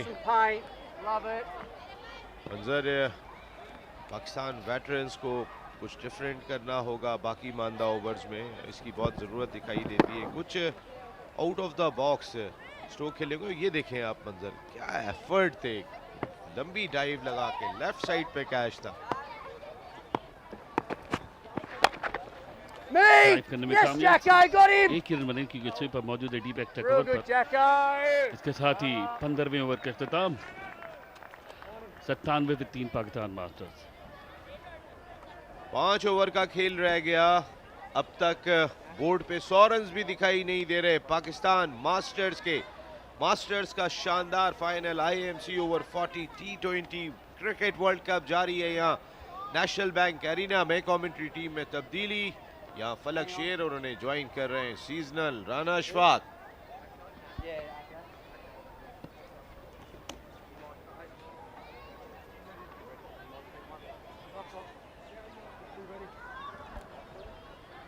शुक्रिया नसीम भाई and Manzar Naqvi. 97 for 3, 15 overs have been bowled, and these are the very gentle kids watching this match with keen interest, and FS Australia so far have done a terrific job. Well, Rana, I tell you what, I really love the way Australia have put up a great show till this point in this match, because Pakistan haven't been tested so far. Driven this time through the offside, straight to the man. Will pick up a quick single. Yeah, as Manzar Naqvi and Naseem were rightly describing, that Australia is a team of bigger stages. Whenever they get to the final, usually they win. That's what we have seen in their history. And they don't get any pressure of the grand stages or the bigger stages. And that's what they have done so far today in this match. Oh, full toss, gets a lucky edge there, and much needed boundary for Pakistan. Absolutely, Pakistan was looking for that, and that's a no ball as well. It will add insult to the injury for Atkinson, and Pakistan will take it every day, every night. Tried a little bit too much there. He was searching for the Yorker. In the process, bowled a high full toss. Top edged it for 4. Yeah, he was looking to hit that one onto the onside. Edged one away to the third man region for 4 runs. Off the free hit, belts it hard down the ground. One bounce to the boundary. Good strike. This is what Pakistan need to do. These boundaries are badly needed by Pakistan at this stage of the game, and Tariq is doing exactly what Pakistan is required. That was the free hit, and he made full use of that. Puts that away straight down the ground.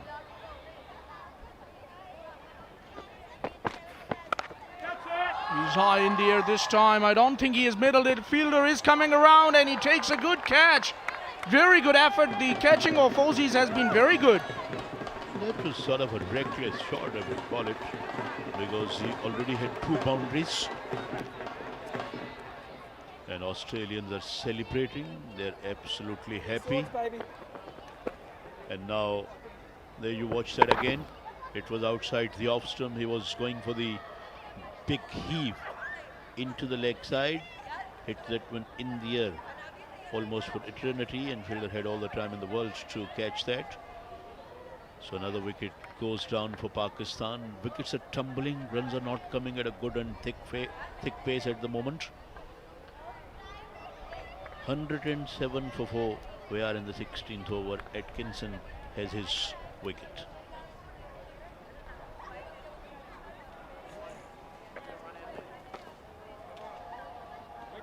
Tariq is the last one who perished after making 18. Pakistan still have got 27 legitimate balls, FS. What are they looking at? 160, 170, or what kind of score can they get in your views? Ideally, would love to get around 160 to 165. And if they're able to get there with their bowling, especially the kind of form Sohail Khan and Zulfikar Babar are in, will be a good total in my opinion. Irfan Mushtaq, the newcomer. And immediately went for the big heave. There will be a chance, and the non-strike is in. Makes the run in the end. If Australia can restrict Pakistan 150, 155, I reckon Australia would be in a very good position to beat Pakistan against all the odds, because when match got underway, Pakistan was the clear favourite, and there you see captain talking to the Atkinson. So, and Australia got good talent in the batting as well. That's how the last one was bowled. It didn't go anywhere. He picked it, threw it in, but didn't hit the stumps to throw.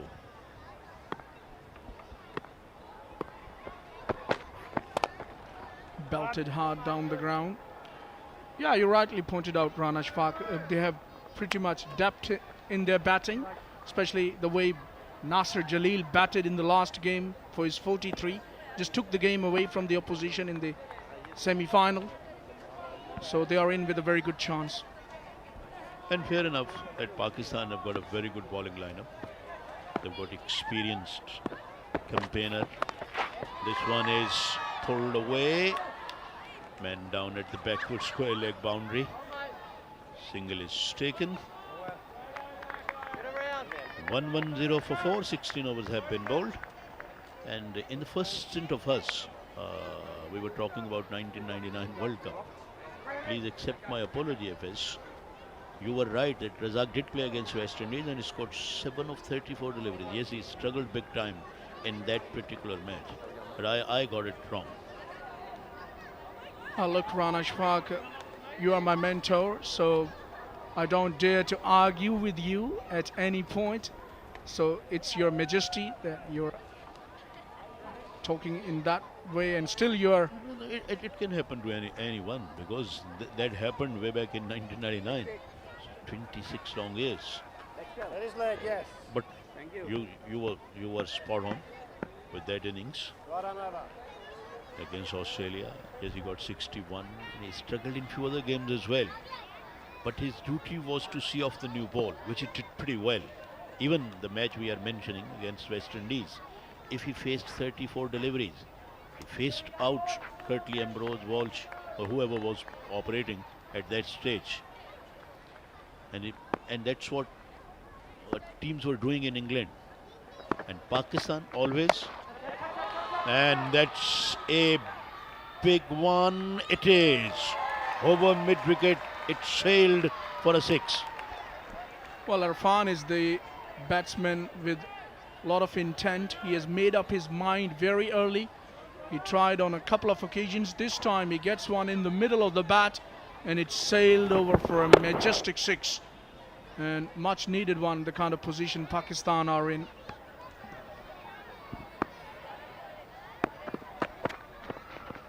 Oh, had that been connected, that would have been somewhere in the city of Karachi. That was a huge heave. He absolutely wanted to put that in the Karachi Ocean. Oh, look at that, his bat going. He swung that one with all the power he could. Wow, that one kept a bit low. Whoa. He connects this one though and gets it in the gap too. Beats the fielder at deep and boundary. This bloke can play. This bloke can hit boundaries. And Pakistan is need to hit a lot of boundaries at this stage of the game. That was heaved into the leg side beautifully. It bounced just once before it get over the line. Well, that seems to be his go-to shot as well, the way he's swinging his bat.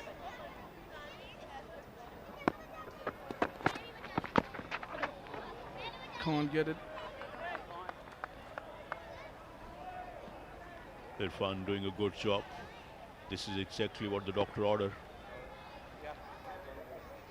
Fawad playing in his typical fashion, 24 of 24 deliveries, occupying the one end and playing the sheet anchor role.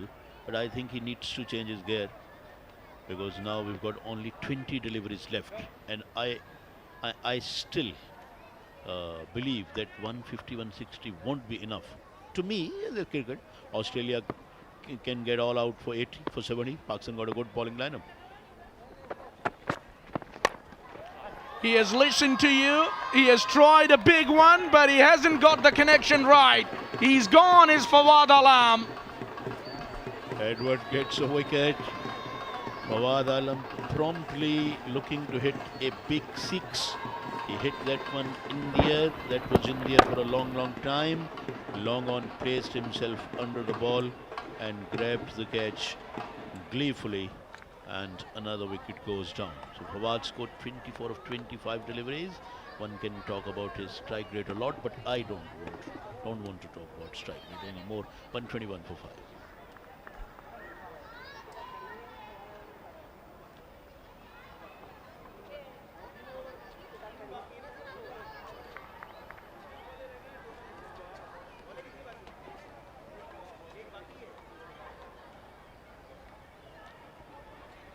Strike rate do come into play when we see Babar Azam plays or few other players nowadays.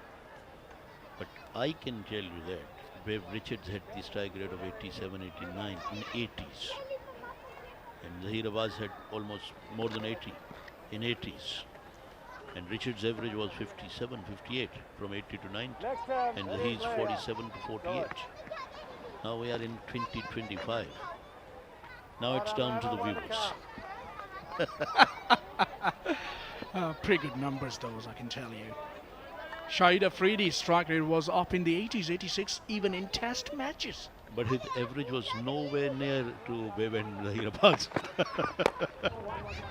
I tell you what, he had a decent average of 36 in test match cricket. But how many test matches he played? 25, I reckon.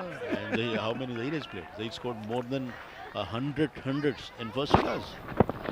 Talking strike rates, not the comparison between great Zaheer Abbas and Shahid Afridi, Rana Shafaq.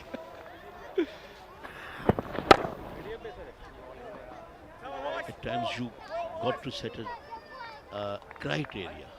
How many matches somebody has played, and with how is his average, and what is his strike rate. Well, no doubt about that. That Afridi was a flamboyant type of a player. He impressed spectators a lot with his furious hitting.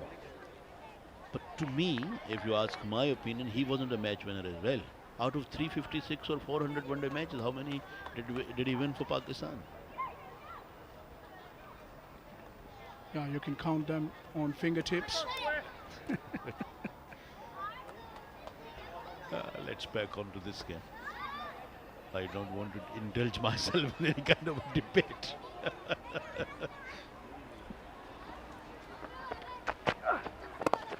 Debates do get streaky, don't they? I think everyone can have his own ideas about certain plays. But to me, good plays are always those who changes the game quickly, and that one is going to be fielded at the mid-wicket boundary. Nobody knows. I got a very firm belief that Doug Walter from Australia scored 300s in a session in a test match. Nobody talks about that. 3 test hundreds in 70s in a test match in one session. And that's out. That's out. Easy decision for the umpire to make. He raised his finger. Another wicket goes down for Pakistan. It was on the cards the way Irfan was swinging his bat across the line. This time he got in front of the stumps and Clary says, you miss, I hit. If not the stumps, then your leg to get a leg before decision in my favor. Another important wicket goes down for Pakistan. In some sort of trouble. 6 wickets down already. 123 for 6. They are deeper in mile. Pakistan still got 15 balls left. I was talking of the great Doug Walter of Australia, and he scored another 100, international 100 in one session, or before one session. Guess against whom? Against the rest of the world, or World 11. When Gary Sober scored 254, pupils do come out and refer Gary Sober scored 254, Gary Sober scored 250. Doug Walter in same match scored 100 inside the one session. Shahryar Ghani is the newcomer. So that's the kind of a player Doug Walter was. That's why I like Travis Head. That's why I like David Warner. And that was the last wicket. Doesn't matter if you're playing a test match or one day or T20, you should play quickly. And you should get quick hundreds rather than getting quick 20-25. Those are the batsmen, or those are the cricketers who can snatch the game from others, who can change the whole or entire complexion of the game in one session. Not taking anything away from your statement. We'll come back to that after this ball. Nicely driven. Will be cut it off. But Basil Dolliver had other ideas. He used to say that the recipe for a test match cricket is a 3-session 100. First session is bowler session. Second session is when you come in grips with them. And the third session, when they are tired, you put them to the swat. This is how Basil Dolliver think about. Yeah, Jeffrey Barcott will be agree with Basil Olivera big time. But they never make the opposition sleepless. If you want to make your opposition sleepless or agitated, you got to play what I told you. Doug Walter, Ian Chappell, Ricky Ponting, Adam Gilchrist, and Webb Richards. And so what Travis Head did, Australia got out for 132, while England scored 172, I think, in the first innings. And then he chased down 205 or something else in 30 or even 28 overs. He changed the game. It was ended in 2 days. 124%. Yeah, I remember Jeffrey Barcott played for a whole day and scored 77 and struck 3 boundaries in 90 overs. But yeah, he was a great player. He scored more than 100 hundreds in first class cricket. But I'm talking that we need somebody who can change the game, who can make the opposition sleepless, can make them thinking about him, how to get this boy out or how to get this man out. Quite right, Rana Shafaq, especially need of the time nowadays with the T20 and all the shorter vision of the game. I guess even in past, when West Indies dominated the world cricket, Richards used to play quickly, Kali Charan used to play quickly, Ravan Kanai used to play quickly. When Australia dominated the world, Ponting, Gilchrist, Hayden, Bevan, Simons, all were playing quickly. And if nowadays England and Australia are doing something, or India doing something at top level, they are playing quickly. They're batters. Certainly need to dominate Pakistan in this match. In the remaining 2 overs, and this will be their way to go. Clears the fielder for a flat 6, the left-hander. That was a magnificent shot, right out of the meat of the bat. It was pitched up, and Shahryar got himself onto the front foot and whacked that one straight down the ground very smoothly. I think I'm using a bit harsh word that he whacked that. I think he puts that away very smoothly. Shown the full face of the blade and got the timing to perfection. Goes leg side, and this is also out of the middle of the bat and has cleared the ropes. This is great batting. Back-to-back sixes. Shahryar giving something to Pakistan which they can share. And the 10 deliveries we've still got. Went down on one knee and picked the length quite nicely, and then got really hold of that. You heard from Sohail Khan at the non-striking end. He's just suggesting his partner not to stop. Just keep going. He's asking him to keep going.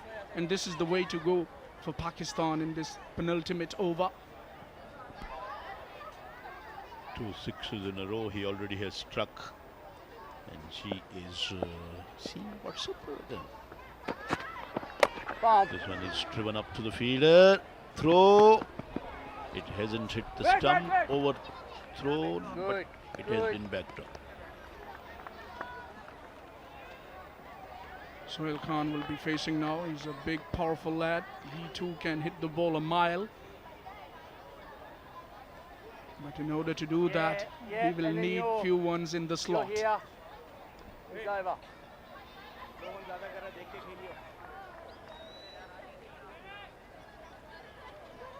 This is a tall man. He likes to get after the bowlers.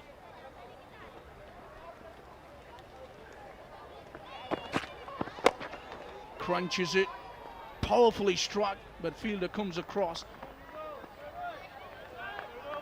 Very straight, long on and long off.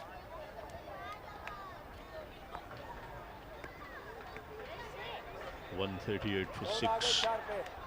Pakistan at the moment. 8 deliveries still to be bowled in their innings with 4 wickets in hand, and these two can do some damage for Australia. Has been driven away to the sweeper. Deep cover. Particularly the way Shahryar struck a couple of sixes.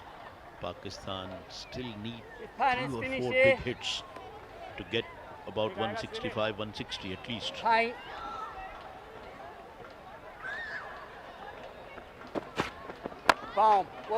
Nicely bowled. Almost at the block hole. 19 overs have been bowled. 140 for 6 Pakistan are.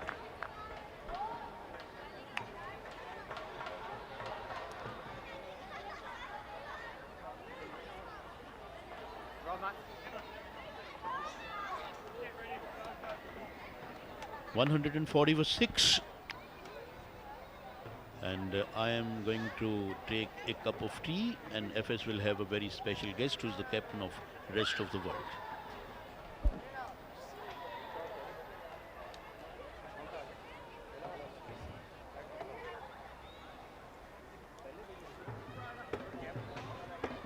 Last over is just about to start here.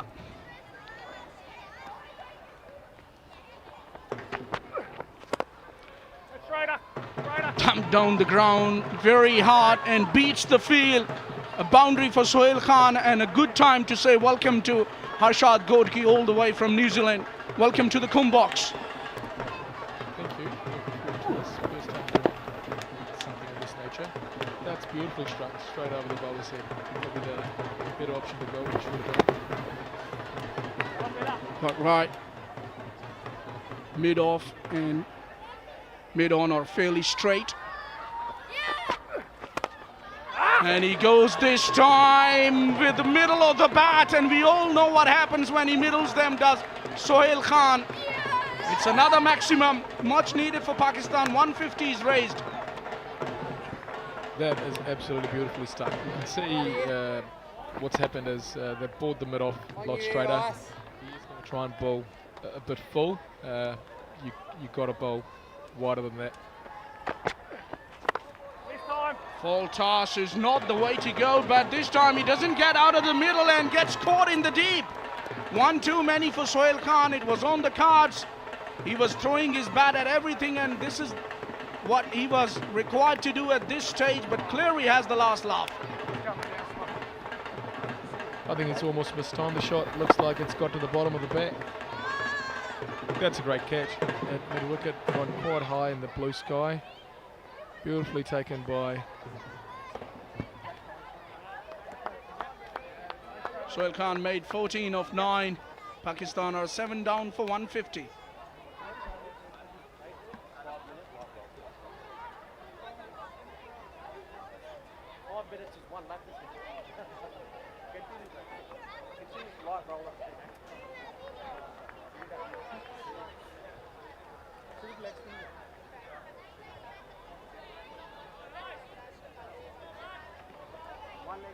Well, 3 balls still to go. Zulfikar Barber, known for his bowling more than his batting. He's there because of this. Full toss. He's gone for the appeal for a stumping. Looks like a slower back of the hand, almost a leg spin bowl there. Looks safe. Well, he's struggling big time. He's Clary, the bowler. He's limping to his bowling mark.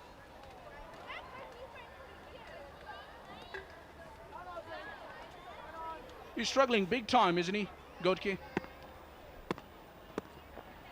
Yeah, I mean, he doesn't look like his rhythm's there. He's coming half his run up, and that's what I'm about to regain. Another very good catch taken at the boundary by Steve Paulson. He's took it inches inside the boundary.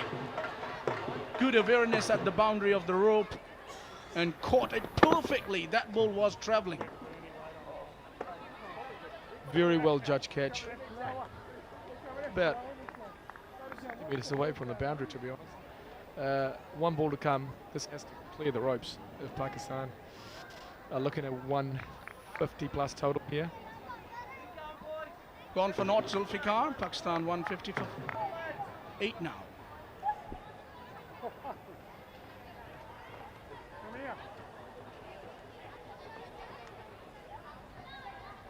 Well, let me take the opportunity to ask you a question, Gorky. How it's been so far, your visit to Pakistan, coming all the way from New Zealand?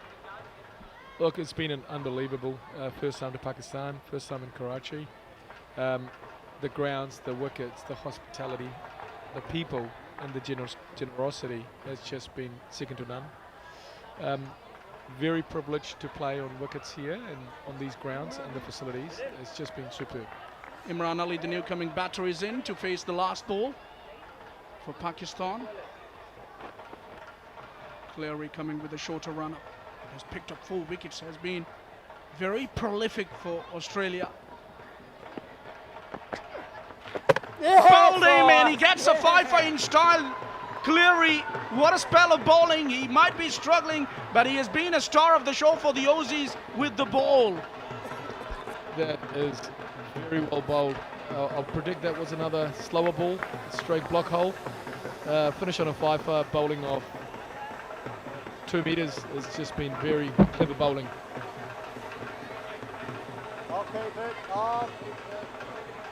You miss, I hit.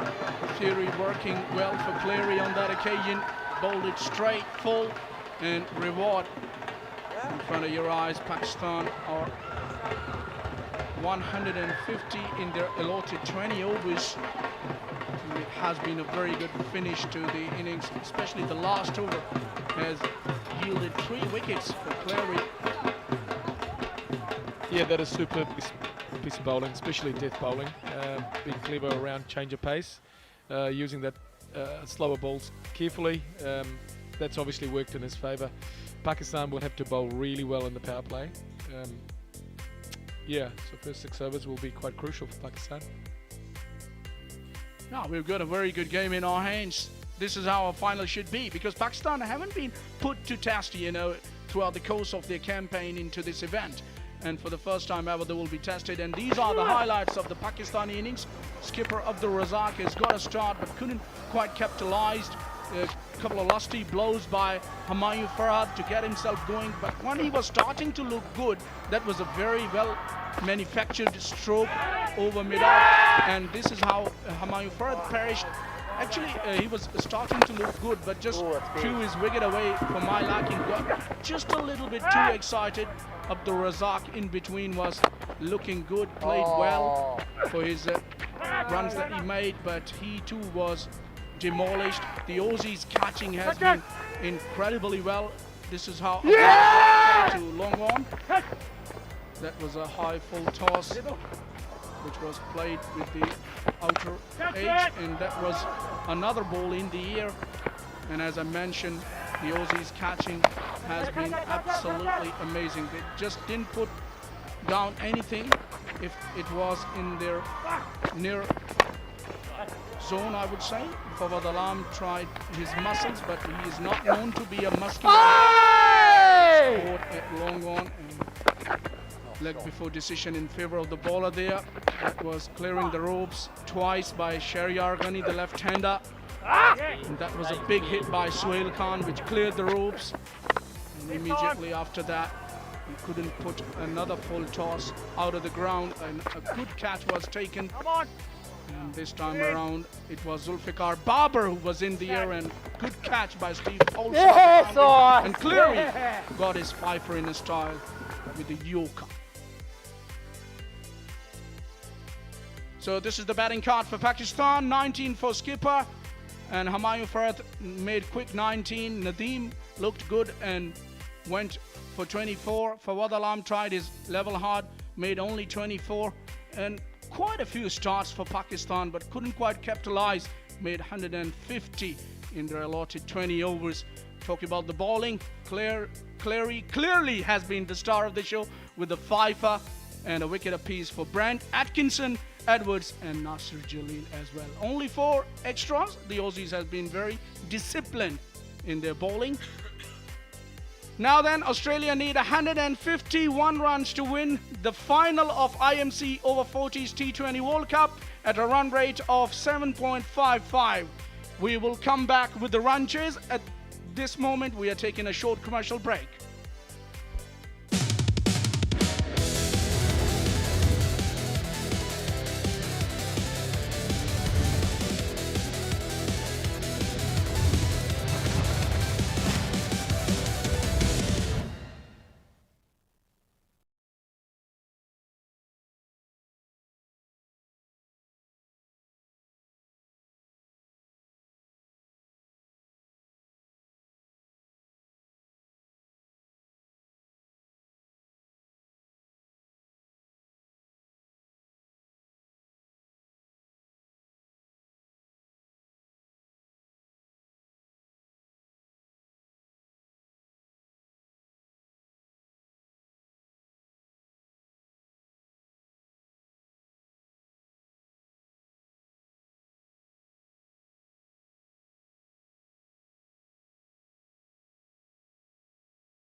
Welcome back to the IMC Over-40s T20 World Cup final. What a first innings we've just had. Australia have managed to restrict Pakistan to a target of 151 in this second innings, so it is game on here at National Bank Stadium, Karachi, and it's a real pleasure. I feel like somebody a bit familiar to me as well to have him in the commentary box. I'm joined by the managing director of the rest of the world team, all the way from England, Colin Walters. How are you, sir? I'm very well, Kazim. Thank you very much for having me up here. I think it's probably fairly unusual to have an Englishman and a Scotsman in the commentary box here in Pakistan, but that just shows what a global game we have. Brothers in arms here in the middle of Karachi National Stadium, a Scotsman and an Englishman, united, neutral as well. Absolutely. Although maybe neutral. I've got a little bit more connection with Pakistan. You definitely don't have a connection with Australia. No, I've got some buddies in Australia. Funnily enough, somebody asked me who I was going to be supporting on the way here, and I just said I actually don't care, provided it's a good game of cricket. You know, we've played our hand. We did okay. We finished in the middle of the pack, which was not bad for a scratch side. We're coming to see the two best sides in the tournament. I just want to see some good cricket, and we certainly did see that from the Australian bowling in the first innings. Yeah, absolutely, absolutely. And I also just want to say, I feel really sad for you as a squad. I was just chatting to your captain a short while ago. You've had some real illness in your team, so sending my best wishes to you and all the squad, and I hope the rest of your time here is good health, free, but you'll be looking forward to getting back home. I think it's been some tough times. Yeah, Kazim, I came a bit late, and some of the guys had been really ill before I turned up. I think we had three or four, including our lovely scorer Penny, who were hospitalised for sort of a few hours, trying to get some saline drips into them. The guys have really stuck with it pretty well. There were one or two looked like dead and dying when we were here a couple of days ago. But anyway, sending love to them all.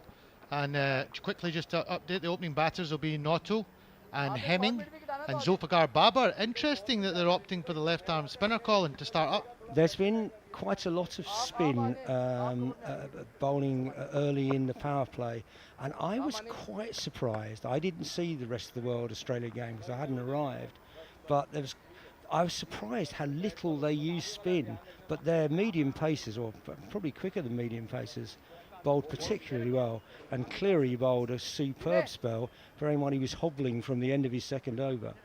Yeah, probably apart from Pakistan, who have got a couple of test bowlers, seamers bowling for them. I would say Australia probably stand out. Look at those lovely trophies there, awaiting the winners of this all-important IMC Over-40s T20 World Cup final. Australia are about to start their chase. Zulfikar Babar will open for Pakistan. Here we go. So it's a left arm spinner. Oh, disastrous start. Could easily have been a run out. Oh my goodness, the fielder has fumbled it. It had no pace on it. I think he's just taken his eye off the ball for a second. So for any youngsters at home, don't take your eye off the ball. Should have been an easy run out, but the batters managed to scamper back. But what a start to this innings. For sure there was never a run there. Nervous start. Absolutely, definite sign of nerves. That's nicely driven out to long off. That will ease the nerves a little bit for Nadim. Yeah, slightly calmer second delivery. All happening on that first one. So Zulfikar Babar's tactics are very clear. He has his long off out. You want to take me on? I've got my man out on that boundary, and he's looking to get you caught at cover. He looks to bowl the ball and land it around off stump. Reasonably slow pace, proper left arm spinner, and he's wanting to entice the batter into the drive. It's drifted down the leg side, and again the little bit of hesitation amongst the batsmen. Never a run there. There's clear nerves out here, Colin. This is total nerves with the Aussie batters. I think you'd need a Linford Christie at one end and a Hussein Bolt at the other, and I'm still not sure they wouldn't have been 3 yards out. Beautifully bowled. Beautifully bowled. He's got just lovely pace. The batter has to go at it to get some runs off. Yeah, some nice dip on that, proper left the first 4 or 5 balls is, or no, off the over, 2 off the first over, just immediately just raises the doubts in the Australians' mind. We've got to go hard at the power play. Well, for a lot of these Australian players, I'd imagine all of them pretty much, they have never been presented with a situation like this, where they're playing in a match, hello to all the viewers back home, Colin, they're playing in a match that has the potential of winning a World Cup. You're playing against a home nation on a test playing ground. Many of their players are test cricketers. That's going to be playing in the back of their mind. They're going to be a bit twitchy out there, and I just feel this is going to be a really tough run chase, and if they're going to get there, there's going to be some ups and downs along the way. Sohail Khan will kick off from the other end, ex-Pakistani opening bowler, 2015 World Cup as well, bowled very well out there. Yeah, and the thing about this is, you hear it said so often, maybe not in professional cricket, but certainly in club cricket, we've got the runs on the board, they've got to get them. And we know that 150 has been a winning score on this ground, so you'd sort of think that all of that will be in the back of the Australians' mind. Yes. That's good pace on that, just nurdled down to deep third man. Sohail Khan would be playing regularly still, or has he sort of just come back for this tournament? He just played in England not long ago. You know that Legends League that got played in England? I don't know if you knew much about it. It got played not so long ago during the English summer. So he was over part of that team. So yeah, I mean, you can tell by looking at him, he's still pretty lean, still looks like a fast bowler. He looks like a racing snake, yeah, you're right. I like that one, Colin. Here he comes.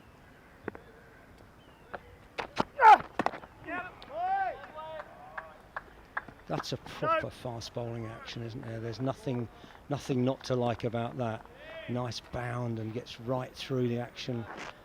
Nice high arm, even at the age of 40, and he's probably been doing it for 25 years. Still generating some wheels. It's a shame we haven't got a speed gun. I'd like to see how fast he's actually bowling. I reckon he's still around, kind of can get close to probably the mid-80s. I think so anyway. Just watching him even when he's been warming up, if he really wants to crank it up, he would probably get to around that pace. He was a little bit quicker than that in his World Cup days, but understandable. And he comes in, nice straight run. And full, big shout for LBW. Another half a run out chance, but the batsman scuttled through for a single. So now we're 9 balls in, and the score is just 5. And you sort of think that already the nerves will be beginning to jangle in the Australian dugout. Well, I think something's going to either give on either part. Either somebody's going to give it a go, and they're going to get it away and just get some momentum into this innings, or there's going to be a wicket at some point. You just feel that's the way. But the longer Australia stay out there, they might calm down a little bit. What they don't want is to lose early wickets. Yeah, I mean, Pakistan got off to such a good start. They were 60-something off 7 overs. I think they were running at about 9 and over. That one's bunted off the bottom of the bat again, down to third man. They got off to a great start, and they looked like they were going to be up in the 180s, 190s.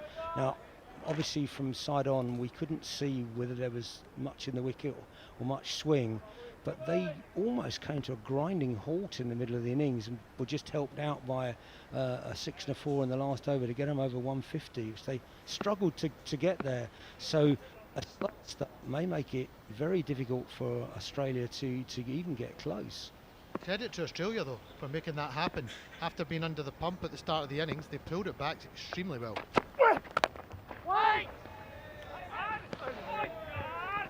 They're searching for this run out, Colin. I feel like they're looking for a run out more than looking to score runs. We've had 3 run out attempts in almost just under 2 overs. What's going on out there? There's definitely some jitters out there. I'd love to be listening to the Australian coach at this point. If he's a nervous character, he'll be on his 3rd cigarette by now. Yes.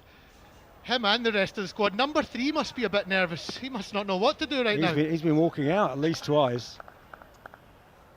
Last ball of this second over. 6 without loss, Australia.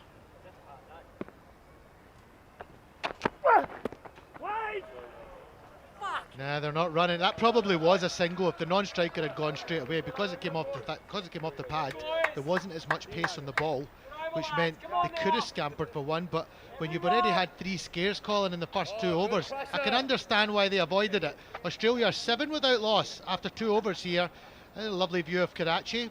The traffic looks really calm on this picture here. They must have chose that wisely, because you've seen the traffic here. It can get a bit bumpier than that, Colin. Well, we've been really lucky. We've had a sort of armed guard and bulletproof limos to travel there, which does make you feel very special. And we've had police clearing traffic out of the way, so we've not suffered too badly in the traffic.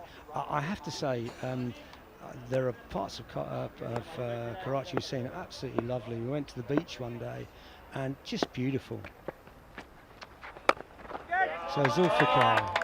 You know what, that's a good clever shot. He probably didn't get to the pitch, did he, Colin? No, but he got enough on it just to get it over the head of the fielder at long. It's so easy just to lift your head at point of impact, and then you don't get the length on the ball. You get the elevation, but not the length. So it's a good shot, and I think probably quite a necessary shot just to get them away. Yeah, and now the long on fielder goes back.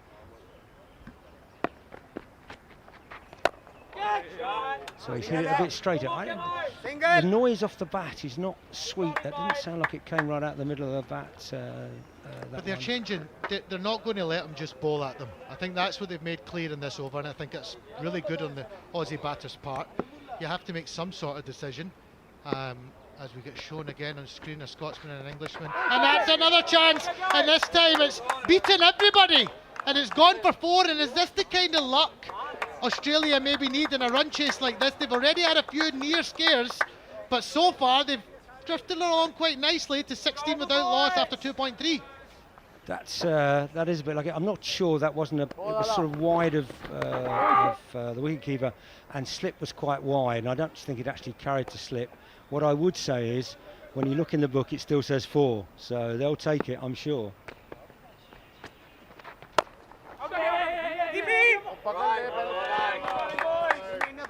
Yeah, it's a nice shot. Just pushed out to mid-off. He's quite deep on the edge of the circle, and that's a comfortable run.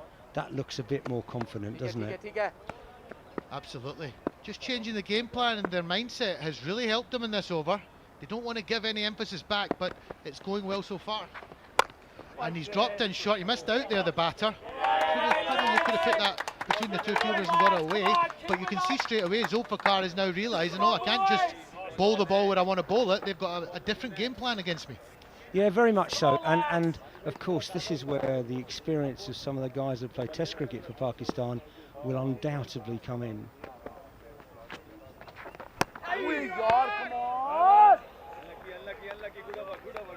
That was very, very close. I tell you what, this is exciting cricket here.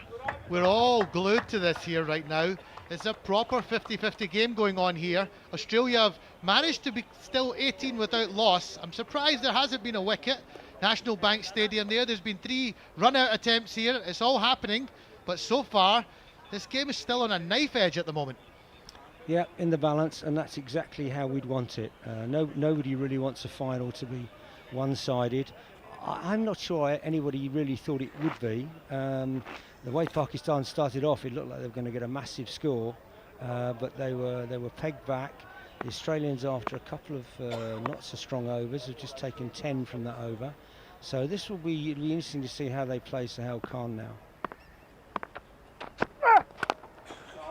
That's a beautiful shot down the ground from Hemming.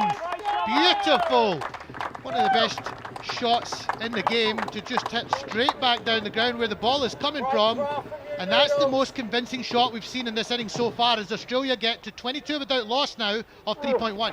Yeah, it's a lovely shot. And actually, it wasn't a full half volley, it was on the up, so he got his hands right over the hands and head right over the top of the ball. Absolutely beautiful. Sort of shot you want to take a photograph of and put up on your bedroom wall.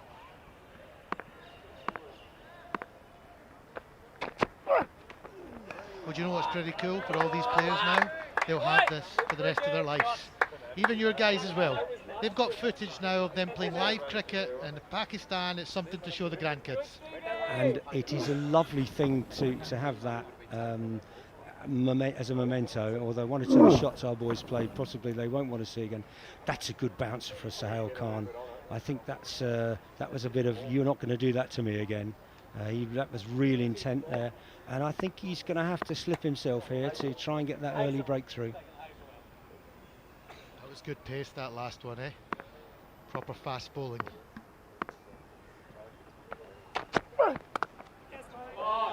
Oh, that's well fielded, pushed to backward point and a diving stop. There's still a single there, but that could very easily have been 4. And again, that's going to be critical. The Australians, I thought, they dropped 2 catches in 1 over, both quite difficult. But they then took some magnificent catches, particularly in that last over, where there were 3 wickets fell for very few runs. And you sort of think that odd 1 or 2 saved in the field may be crucial at the end of the game. Absolutely, Colin. It's all about fine margins in T20 cricket. Little moments like that can make a big difference, and that run-out miss in the first over could still be costly as well. Yeah, very much so. So Sahel comes in, got a long run in bowls, and that's jagged back into the batsman, and he chops it away down to third man. He's generating some decent pace for a man of 40 plus, isn't he, Sahel? The Aussie batters are looking a little bit more settled though since the last over or so, and that's it was a very jittery start. I feel like they're up with the pace a little bit more with them now, and I think it's showing. The first over, I think they were a bit cagey, they didn't quite know what to make of it, but they look like they're building confidence. It's a lovely wicket here at National. In fact, your captain was saying to me, of the rest of the world team, was saying to me that if he wishes he could play a full day's play here, he could bat all day. He would love to bat all day on this wicket. Let me tell you, I was extremely jealous of our guys. I'm obviously far too old to be playing in an over-40s competition, but if there was an over-60s competition and very shortly an over-70s competition, the chance of club players like me to have the chance to play in circumstances like this is a magnificent look at the faces. Look at the faces in the dugout of the Aussies. They're all smiling. They're just smiling. They're just soaking it all in. They're enjoying the experience. Look at the faces. And we're enjoying it. We're enjoying it here in the commentary box as well. Absolutely.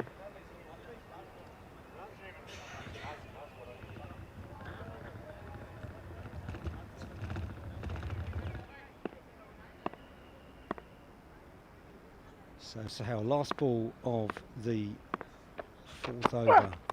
Again, short out. Oh, nearly chopped onto the stumps there. He's getting the ball to jag back a bit, Sahel Khan, and I'd say that's a fairly risky shot. Maybe a back foot punch through back straight or back through the covers might be a safer option. Yeah, living a little bit dangerously there. A little bit dangerously, but he's got away with it. You talk about luck. That's now 2 pieces, one outside edge, one inside edge. Colin, the luck is in of the Aussies, but nobody's got away from anybody yet. It's not a clear picture for either way of where this game might go, and I think that's just that builds on the excitement of it all. I noticed on the back of the Aussie shirts there it said Ponting. Does that say Ponting on the back of the Aussie shirts? I missed that. I thought it was so we need Gary Pratt. Now that might not mean much to you. I know Gary Pratt. I played against Gary Pratt, right. Durham. Well, do you remember him running out Ricky Ponting? Yes, I do. What a throw! What a throw! Played quite a lot against Gary Pratt at Durham. Playing from Scotland, we used to play Durham quite a lot, so I know him well. But yes, that run out. Oh, Ricky Ponting was not happy as Australia get another one away for a boundary.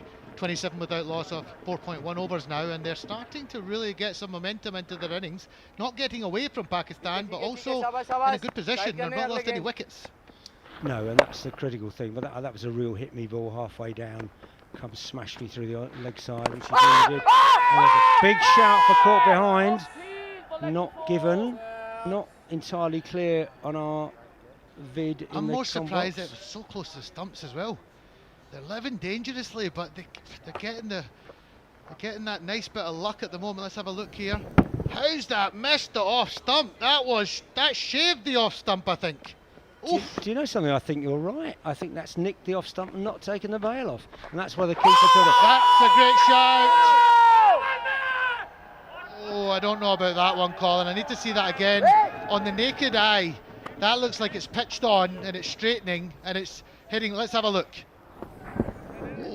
No, I think that one's just drifting down. The luck is continuing for Australia. That looked out to me, but the umpire doesn't get what we get. But I thought on the naked eye as well that was a pretty clear shout. As a batsman, that's clearly missing leg.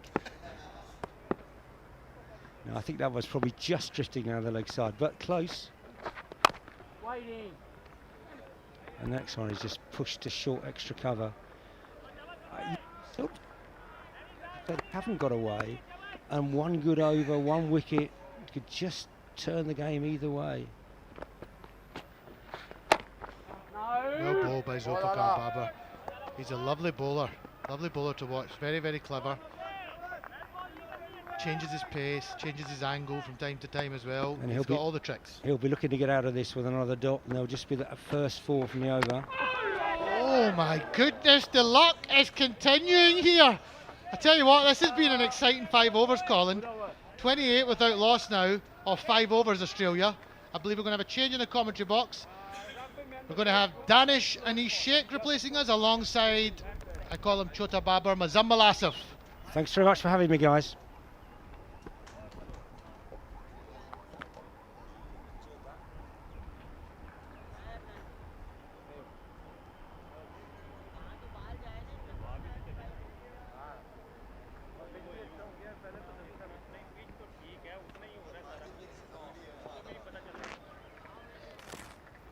What a match. This is turning out to be a match worthy of a final. Pakistan were 45 for 1 at this stage. Australia are 28. Yes, they've scored lesser runs, but they haven't lost a wicket as well. Knowing that they need a mediocre target here, they wouldn't be worrying too much about how many runs they score in the power play, Muzammil, as long as they can stay there.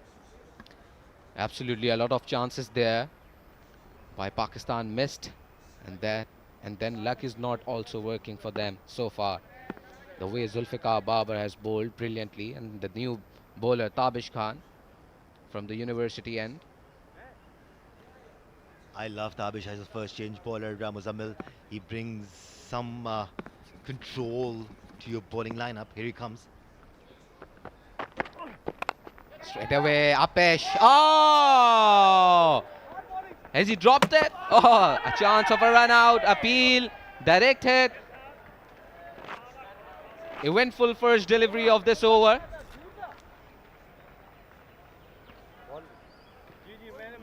Umpire will have a look at it. Pakistan team looks pretty confident here on the direct throw. Yeah, first off, that should have been caught. It was a pretty straightforward opportunity. Speaking of which, here is one more. He is short. That's the first wicket for Team Pakistan, and it comes in the form of a run out. And luck has started favouring Pakistan here. A drop catch followed by direct throw, and it has worked for Pakistan here. So first blood draws here. Hemming will walk off after this run out. Finally, Muzammil, because we've witnessed a few opportunities going down. Jeff Hemming gone for 14 off 19. Is this the opening Pakistan were looking for? Australia 28 for 1.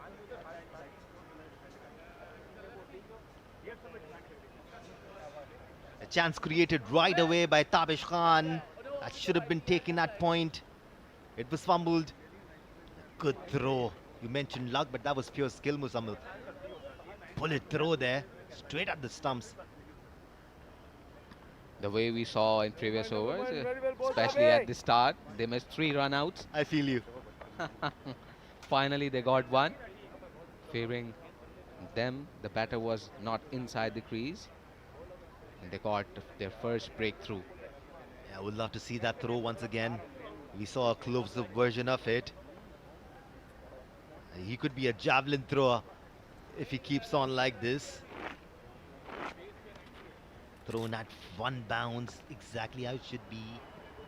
If I'm not wrong, it was Shehryar Ghani. And if there's anyone you can expect such fielding from is him. Steve Paulson comes onto the crease. He's played some valuable knocks throughout. That's how it went down. It was dropped. It should have been taken. Just lost control, just lost balance. Here comes Shehryar. Throws it on one bounce, and that was a very lethargic effort from Jeff Hemming there. He never thought that it would come back. He was a bit lethargic as well while reaching at the non-striker's end. He wasn't expecting the ball to be hit at those stumps. Tabish Khan continues. He's bowling his first from the far end. control once again, bowling wicket to wicket. And as we move on in this exciting match, there is a change in the comm box as well. Joining me is Mr. Fawad Jaz Khan, the chairman of Pakistan Veterans Cricket Association, the man behind this tournament. It's been a good one. We've seen some exciting encounters between top 12 teams all over the world.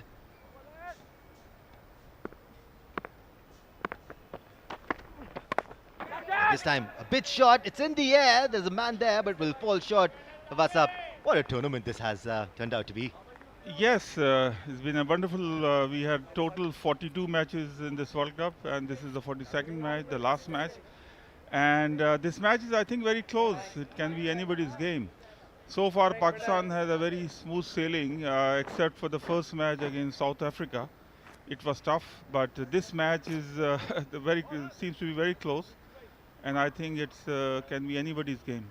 Yeah, on the other hand, the Aussies have been winning their encounters as well. They've just lost one. That was the opening game of the tournament. Since then, they've managed to be pretty good from all departments. Here they are, their batting lineup being tested. The Australian team, I would say, are more fitter team. I think they're more fit than our guys. You saw in the fielding also, they got some excellent catches.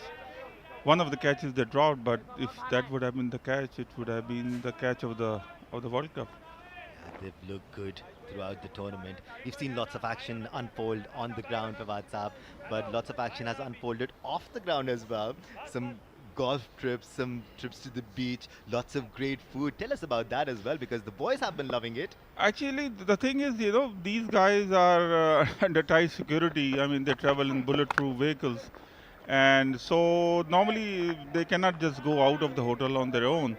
So what we had planned for them in the last 2 weeks was that they can have some off days, and in the evenings they can have dinner. So we had a lot of things like that. We took them to the beach, Oxway, and they really enjoyed there. We had some water rides and all these things. Then we had a golf tournament, and that was also very good. And in the evenings, almost every night, there are dinners outside. Yeah, just pitched a bit too short. There was width on offer, and Paulson took full advantage. He's been good throughout the tournament. So just 4 to end the over with 5 runs off Tabish's first over. What a final this is turning out to be for WhatsApp. We've seen some competitive cricket played throughout. 3 of the grounds in Karachi were engaged. We were having 6 matches every day. It's been exciting. Yes, it's a tough challenge because the first match starts at 9 o'clock. It means the team has to leave the hotel at 7:30 in the morning. And so it's a tough task. Actually, most of our foreign players, they wanted the duration of the World Cup to be not to be more. So we had to squeeze 2 matches in one day, and so that their stay of our foreign guests is not too much. We'll continue with the chat. Here is how the power play went down. Both teams will feel that they are in it. Some golden opportunities were begging from Pakistan's perspective, but the Aussie batsmen once again showing that they have the class, the potential to stay there and fight it out.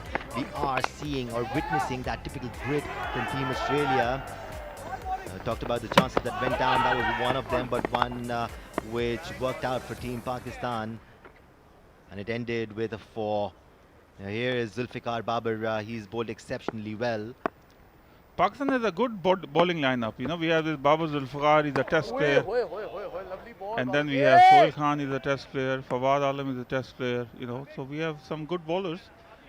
But our main strength is still batting. I would say that we scored 15 to 20 runs too short. We should have scored at least 170. I think the par score is like 160 on this ground. So we were short by 10 to 15 runs. Absolutely. What a spell of spin bowling this has been from Zulfikar Babar. He's bowling his 4th. The captain wants him to take a wicket here for his team. He's just given away 18 runs till now. So WhatsApp, speaking of both the teams here, the Aussies, the fitness level, the commitment that they come up with, it's just something to learn so much from. I think the Australian team, if you see their national first 11 team, they are fighters, they fight, and they are fit. So this is the advantage. I remember in 2022 in the over 60 World Cup, we beat them in the semi-finals, and they were really shocked. We beat them on their soil, but it was a big achievement for us. But generally, in this World Cup, I think the USA was a good team, Australia is a good team, and all the other teams, like South Africa, started well. And in 2022, the World Cup that we won, we against the semi-finals, we won against Australia, and the final we won against New Zealand. Once again, just short from Babar. He wants the batter to play some extravagant strokes, bring out an error, and get a wicket. He's bowling his last.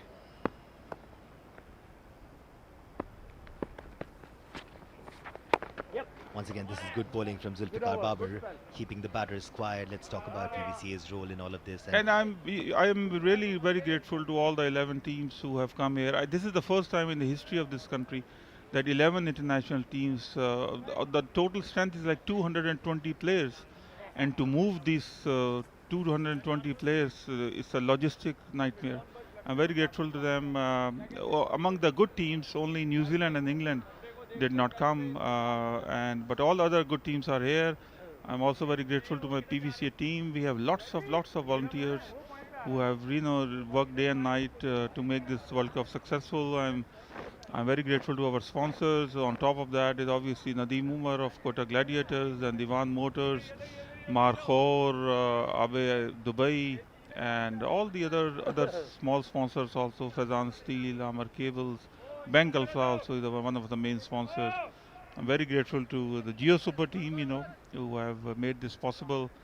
Very grateful to the Chief Minister Sindh, who have contributed, given us a very generous grant. Without this grant, we would not have been able to hold this World Cup. And to the Governor Sindh, obviously, we had our opening ceremony at the Governor House, and to the Mayor Karachi. Mayor Karachi gave us a very nice dinner at the famous Fair Halls. So, I'm very happy that this World Cup is finishing in a good note. In the evening, we have a dinner at Marriott Hotel. Chief Minister Sindh is our chief guest, where all the teams will be present. So, and the teams will start to leave from tomorrow. Yeah, Fawaz Saab, you mentioned all the stakeholders, all the sponsors, and everyone who played a role to make this successful. The credit goes to you as well. And the man we just saw on screen, Mr. Sterling Hammond, he's been here. He's been involved in every bit of thing with you, of course. Yes, I'm very grateful to Sterling and his partner. He's been watching all the matches, and he's also enjoying his trip in Pakistan. Yeah, we've had a good time in the past 11 years, Fawad Jasan Sahab, as the match moves along and we find out who the winner is. Thank you so much for joining us out here in the Combox. It was a pleasure working with you throughout the IMC Over-40 T20 Thank you. Thank you so much. Thank you. And please do continue this effort so that we can have many more successful world tournaments happen here in our country. We love hosting these teams. As Muzammil Asif joins me here in the Combox, Tabish Khan continues. And that is well bowled once again, probably going down leg. Now the Aussies are living dangerously, Muzammil, but they're there. They're fighting it out, and we're witnessing that epic fighting spirit from Team Australia that we've witnessed over and over again growing up. It was clearly going down leg side, but an appeal right for every bowler. He was too interested, and a chance there, but he was safe inside his crease. Tabish Khan is really good at containing or drawing out those runs. This time on the onside. Come back. In the gap. A rusty effort there in the deep by the skipper himself, Abdul Razak, and a gifted boundary to Australia here. Yeah, there's a lot of pointing out going on. It wasn't mine, it was yours. But yeah, two fielders trying their level best. The captain not happy. I haven't seen him in this much anger throughout this tournament. He is unhappy with the fielding effort there. and the way he was juggling and struggling to get to the ball there was interesting to watch here. And nerves always play a role in big matches. How well can Tabish close this over? 2 more deliveries to go. On to his pads once again on the leg side. The fielder is call for second on an appeal. But it looks like the batter was safe inside the crease. Nevertheless, they will go to the third umpire. Yo, Mayu Farad literally begged the umpire to go to the third umpire. He likes it. 106 needed of 74 balls. The game is still on and looks closer. Oh, no, he got in. Good technique there this time around from Paulson. Dragged his bat. Full stretch into play. Pakistan team looks down here at this moment. Maybe they have just absorbed that pressure, put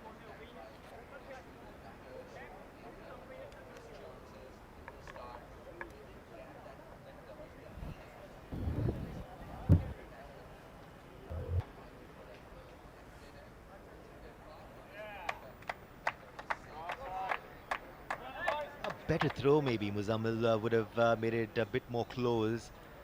Once again, kudos to Steve Paulson for stretching as much as he could, dragging his bat.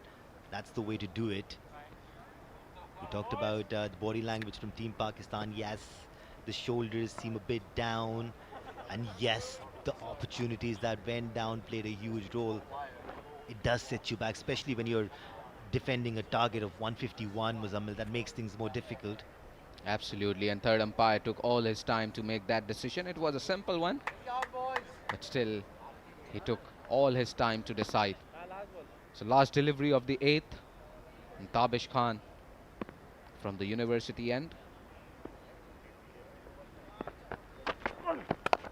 On the onside, played straight in the hands of Abdul Razak there, this time making no juggle there.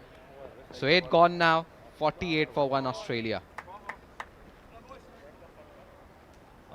What a beauty she is. The cherry red BMW being displayed here at National Bank Cricket Stadium. She deserves a guard. Or 2. Or even 3. Nah, 2 are enough. Since the keys are not there. I've been looking for the keys since day 1, Muzammil. I think the other one is there for clicking a photo. Maybe.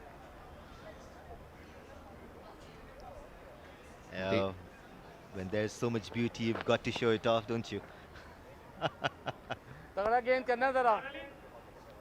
Diwan Motors supporting this tournament. And all the sponsors who have been with us throughout this tournament. And maybe our camera team is just allowing us to see this car from different angles. Yeah, I'm not the only one. The cameraman has been after it from day 1 as well. Oh, you run fast. Right then, Imran being brought back into the attack. He will be bowling his first from the pavilion end. Imran has been a touch expensive throughout this tournament, Muzammil. He needs to do better and he needs to take wickets along with it.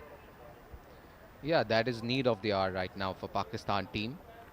They need wickets. 48 for 1 after 8, 151 they are chasing in this grand finale. And Pakistan right now need to take wickets here. They need to convert those chances into success and try to put pressure back on Australia. 103 runs required from 72 balls. It is very much achievable with 9 wickets in hands. This time on the offside, driven with power, but straight to the man at long off, just for a single. It's looking just too easy for Steve Paulson and Naughtle on the crease. They are just one man down here. Lorix and Abid Dubai, 2 of the sponsors supporting the event. Hats off to all these stakeholders for playing their role as Pakistan and Australia battle it out for the coveted trophy. Defensive on the offside. The fielder inside the circle, Fawad Alam. He had the intention to throw the ball, but he just held himself back. Yeah, probably because there was no one backing up. Both the men on the boundary line are in no mood to spend more energy than it's needed. Yeah, he was complaining about that to the keeper.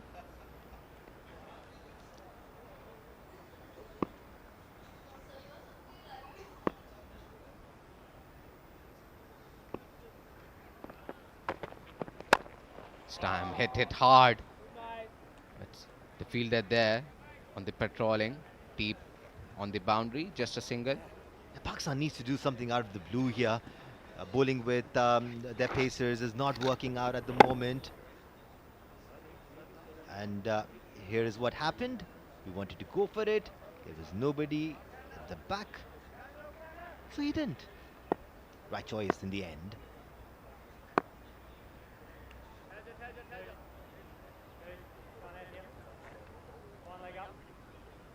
$100 runs required from 69 balls.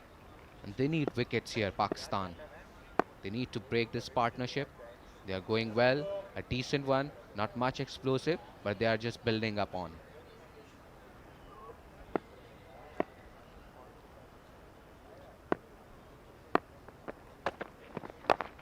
On the pads, fine leg fielder is inside the circle, just a single added to the total. Yeah, let's face it, the Australians have looked really comfortable against the pace bowlers. Not even Suhail Khan troubled them too much. So Pakistan needs to bring on those spinners. Zulfikar Babar bowled brilliantly. He bowled the first over and he had the Aussies on the back foot. So probably spin from both ends, put some pressure on them. Because at the moment, this is Australia's game.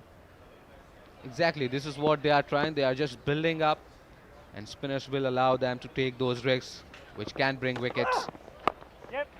Played it with soft hands. The fielder there, misfield. But there is backup. Third man, Tabish Khan, patrolling on the boundary. Just a single there. Did well to get his hands onto it. That was a pretty good effort. But that was a slow delivery from Imran.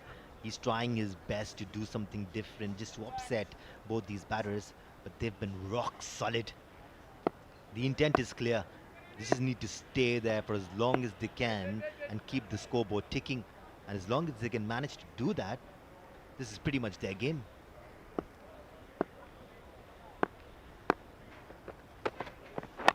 In the block hole this time, in the gap.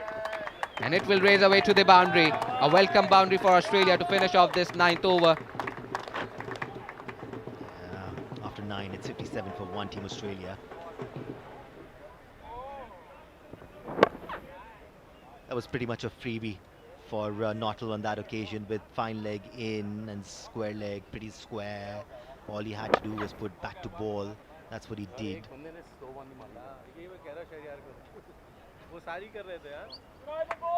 He just guided that ball. And this is the busy city, Karachi. It's Geo Super production, drone work. Throughout these 10 days, Geo Super's production team, alongside Channel Tag, brought all the live action from Karachi's National Bank Stadium to your TV screens and on YouTube as well. Yeah, if cities could talk, Karachi would be sitting here in the comm box, but because it has so much to say, so much life in this. So many people expressing themselves, just like these 24 cricketers are. Mohammad Suleiman has been pretty decent throughout the tournament. Muzammil, he will give them an opportunity to get some wickets here. I think the thing they want right now, these two batters, just go for those wrist shots and then chances create for Pakistan. That should be the idea.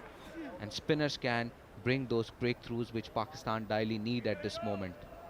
Yeah, that seems to be the logical way forward for Team Pakistan, but the Australians are not going to give their wickets away unless they get run out, which is what they've displayed till now.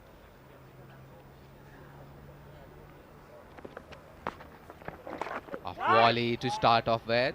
Fine leg inside the circle. A dot to start off. Suleiman was lucky on that occasion. That went straight to the fielder. That was a loose delivery to start the over with. Probably Suleiman from this end and Ali from the other end would be the plan for Team Pakistan. With the soft hand once again, the idea is to take two, but they will not. Will settle for just a single. Abdul Razak has done well to have the quicker fielders at the right places. Otherwise, that would have been easy too. But this partnership is shaping up to be a match-winning partnership for Team Australia. But Nottle on 26 and Paulson on 16. They're looking good. They played safe cricket and they've kept on rotating the strike. Yeah, 93 of 64 balls. Some field adjustment there as well. Fawad Alam is short covers now. This time in the block all straight as an arrow. In the gap. And he clears the boundary. That's the shot of a batter who spent some time on the crease. Just waited for it. No pace on offer. He played it dead straight. Suleiman couldn't get a hand to it. Good shot that. Exactly. Mr. Fawad Ijaz Khan, the chairman of PVCA, with some guest in the chairman box. This time Shehryar Ghani in the deep will take a comfortable single there. The chairman box has Mr. Fawad Ijaz Khan keenly watching along with Mr. Naseem Rajput, the media director for the IMC Over-40 T20 World Cup. Watching keenly as Pakistan takes on the Masters from Australia. Playing like Masters right now. They're known for this. Big match nation. They know how to win finals.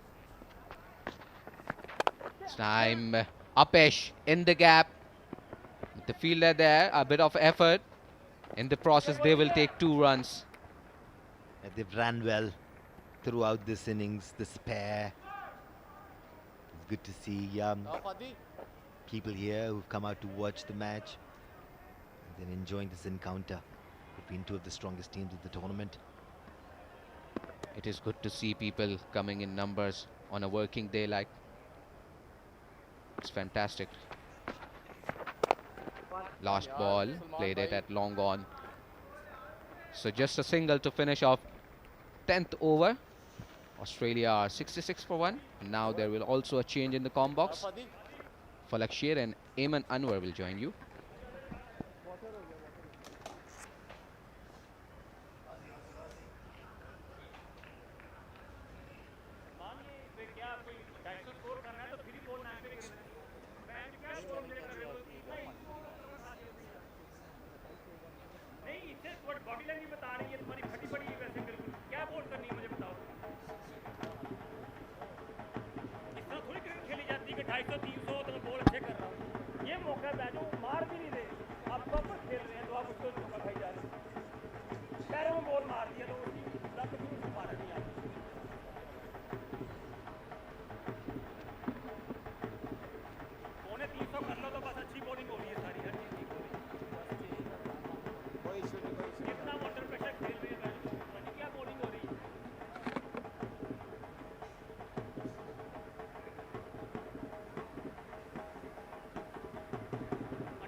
Welcome back then after the drinks break. After 10 overs, Australia are 66 for 1. The chase is in pursuit. In my opinion, at the moment, this match is evenly poised, though this partnership is just starting to look very dangerous for Pakistan between Paulson and Noddle. But you never know in these bigger matches, these finals, a wicket or two can change the scenario in quick succession. And meanwhile, I've been joined by Ayman Anwar in the comms box. Good afternoon, Ayman. Good afternoon, Falak. So far, Australia has a great grip on this game because they have got wickets in hand. We have seen team building devastatingly, hitting it all over after 10 overs because this pitch is a batting pitch and they are certainly on advantage sides. Good start. This is from Imran. The ball kept low. Already bowled an over has Imran. Went for 9 runs in his first over. Steve Paulson's wicket is going to be key because he has the taste of Pakistani conditions. Last time he visited Pakistan in the inaugural Over-40s Global Cup 2023, and he was the top run getter for Australia. Scored 2 or 3 half centuries, and in this event as well, he has been in top form, and he's the vice captain of Australia as well.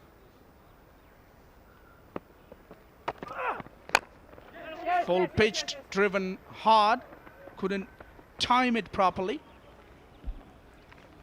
This was a slow one attempted from Imran and he bowled it full. So which is the key on this pitch? We have seen Australian bowlers coming in and bowling those fuller lengths, not giving any room to the batters. This is the key for Pakistan bowlers to remain in the contest and keep it flourishing for them.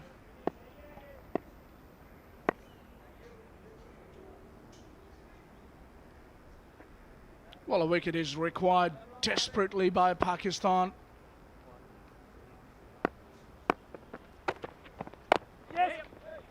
Much better line, much better length on that occasion. They have to make sure that the ring fielders are there to stop those singles because tickling those and rotating their strike and then getting a boundary of the over will certainly keep Australia in the game. So it was a good ball. It was played with the soft hands, but got 1 run of it. Wonderful. This is from the batters, reading that the players are coming from the edge of the ring.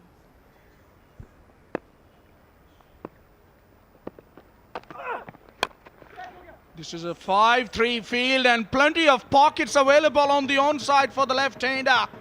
He gets another boundary here. It was a half volley from Imran. Easy connection it was from Paulson. He knew where the fielders are. The mid-on was up in the ring. There was a longer fielder, so he had no problem directing it towards mid-on region for 4 runs. He's in very good form, Steve Paulson. Very dangerous customer.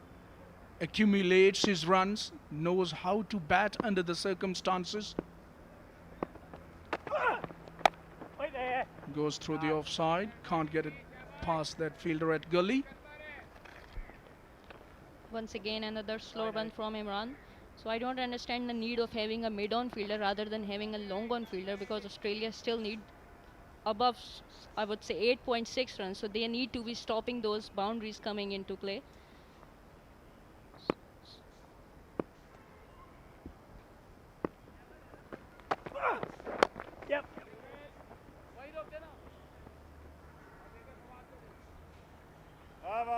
Olsen will keep strike for the next over. 11 bowled, 73 for 1 Australia.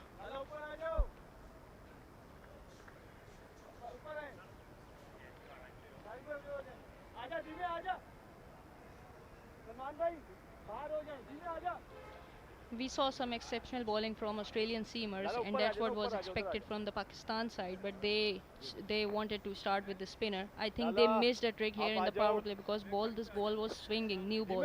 So anyone starting with alongside Sohail Khan, he bowled beautifully. But maybe they could get early wickets. So Australia utilized it really well. They didn't go hard from both ends and stayed there. Fawad Alam is now into the bowling. He can be very effective on the day. Left arm bowling over. A very good point you made, Ayman. But I thought they bowled brilliantly, Pakistan. Especially Sohail Khan was very nippy in his first stint. But it's just the intelligent batting approach of the Aussies. Didn't throw wickets away, kept wickets intact so far. That's why now they're looking in a very dangerous position to win this from here. And it's time to go downstairs where Muzammil Asif is ready with someone. Thank you so much, Falak. मेरे साथ इस वक्त मौजूद है Mr. Nabil Afridi, Chairman Markhor Energy Drink and Markhor Group of Companies. Thank you so much for joining us and thank you so much for supporting this tournament. कैसा रहा अब तक का experience? Matches follow किए होंगे यकीनन? Thank you so much for having me. I'm very much surprised, seriously, जब फवाद साहब से मेरी मुलाकात हुई थी first time and he explained me the idea कि 12 countries की टीमें आएंगी and यहाँ पे इतना एक बड़ा हल्ला गुल्ला हो रहा है. तो उस टाइम पे मेरे माइंड में वो पिक्चर इतनी बड़ी और इतनी अच्छी नहीं थी जो मैं जब से मैचेस शुरू हुए. A boundary in between the interview. Carry on.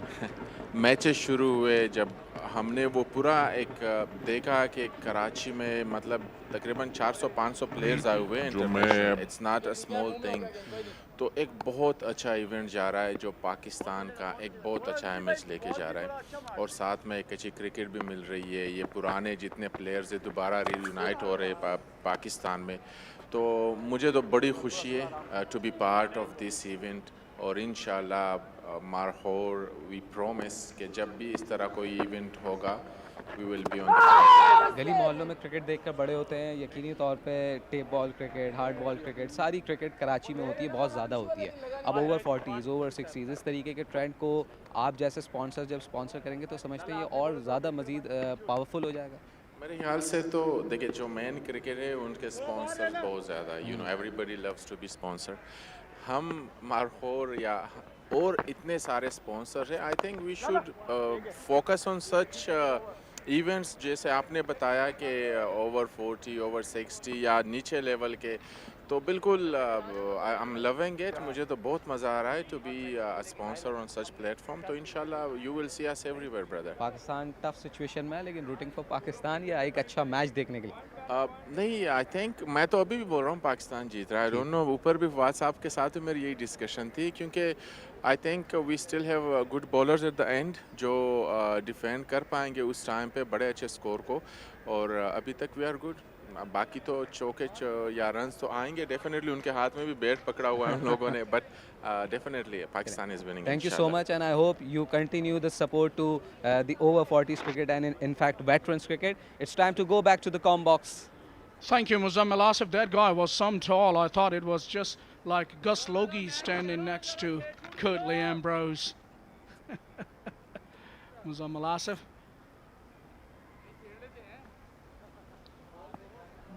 Very hopeful of the win for the Pakistan, but Australian batters at the moment thinks otherwise. They have been there, they have a grip of this match and they are scoring runs quite comfortably.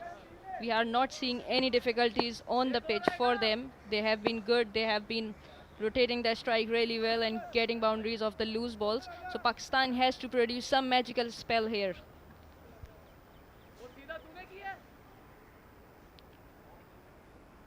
Somebody needs to bowl a spell of his life, in my opinion, to bring this back in Pakistan's favour.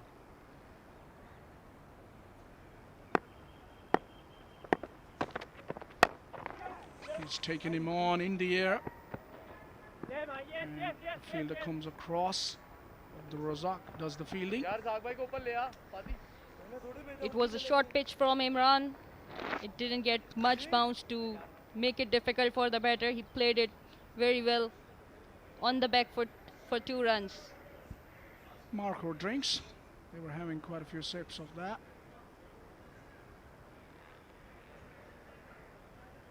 One of the sponsors, Marco,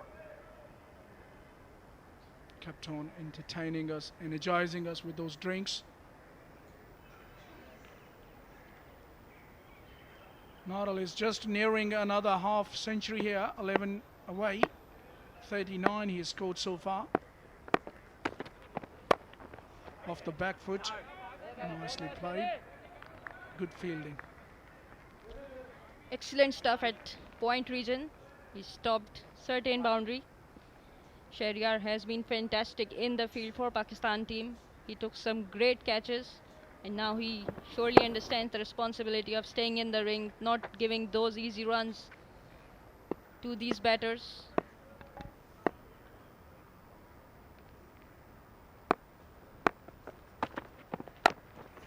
Good delivery in dipper, coming into the right-hander. Extremely good work. This is from Imran. He knows the key here is staying within the stumps on this pitch, either staying full or change of pace. We have seen back of the length delivery, staying low, not letting the batters to play it for the cut shot. They need to produce the efforts in the field that Australian fielders were doing. It was exceptional. They did so well in the field. In the air, is it a chance? Not quite. Didn't carry to that fielder at long off. Pakistan need them to carry to the fielders. It was a slower one. Fuller ball, but didn't carry to the fielder. Lucky there the batter. He timed it. Had he hit it with the power, it could have been a chance for the fielders in the field. Aussies were looking rather relaxed in the dugout. You can feel that. 69 to get a 44. Plenty of wickets in the bank. 9. They've got some power hitters still to come in Naser Jalil. Very good hitting form. Yep. Off the back foot, nicely placed and gets a boundary. Paulson, very dangerous in these circumstances. Untidy stuff from Imran. He gave a width. It was there to hit and he timed it so good. No chance for the fielder in the deep to stop this. It went for 4 runs. Have a look at this. There was width and he played a beautiful cut shot off the back foot for 4 runs. Tell you what, Eamon, this guy is very gutsy, Paulson. He plays the spinners equally well as he plays the faster bowlers, the seamers, off the back foot, off the front foot, drives, cuts, pulls. He's all-round cricketer. Take a look at him driving the ball. Oh, that could have been curtains for the batter had that ball hit the stumps at the northern striker's end. Luck at the moment not going Pakistan's way. 13 bowled. Australia are 87 for 1.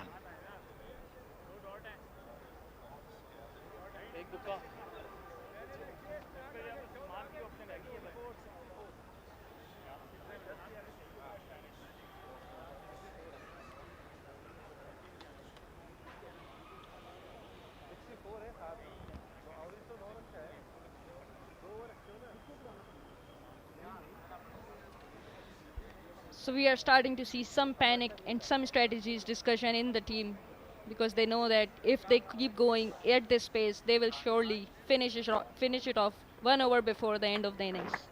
The Pakistanis are almost in a conference meeting here. This is the first time ever in this event Pakistan have been asked a serious question by the Aussies and they've been unable to answer at this point in time.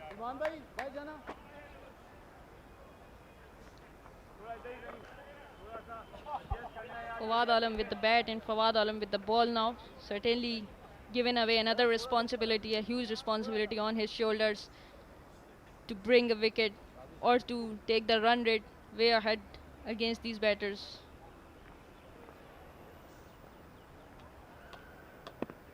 Plenty of scoring opportunities. Shot, hammered powerfully into the boundary in no time. Wonderful stuff this is from Paulsen. He picked the length too early. He played it on the back foot, but his weight was very much on the forward. That's why he executed it with so much power that the mid-wicket fielder could not reach through the ball.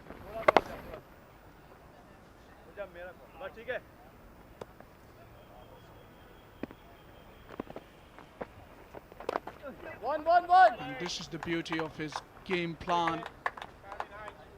Immaculate batting, brilliant batting by Paulsen.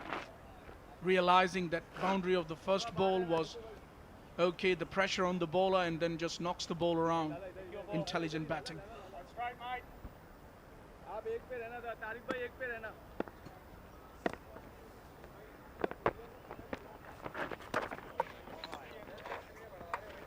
Down the leg side. Problem for Fawad, bowling against left and right hand combination. Surely giving away that extra run. Singles are already open.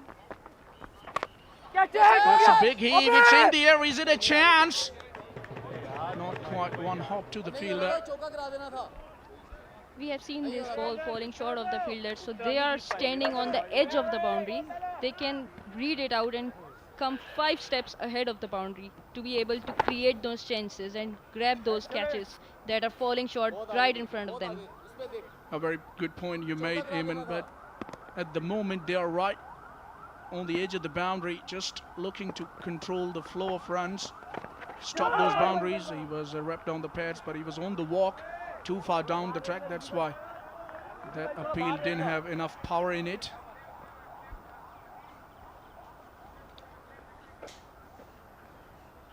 Fawad Alam has to control this in his last 2 balls. He has been bowling giving away some extra runs. The fielder's not been supporting equally.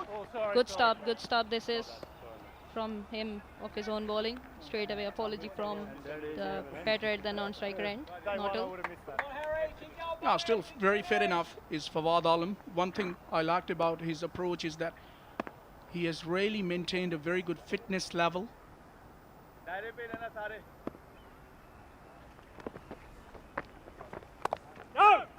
Off the back foot, straight to the fielder. Dot ball to end the over number 14. Australia are 94 for 1.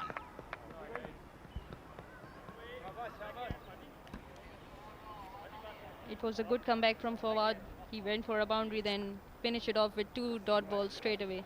So good sportsmanship shown by Steve Naughtle. He could have run in the previous ball, but he stayed there and realized that the ball hit him, then went away. You don't see it very much when you are moving towards the victory, but good sportsmanship. This is from these Australian batters.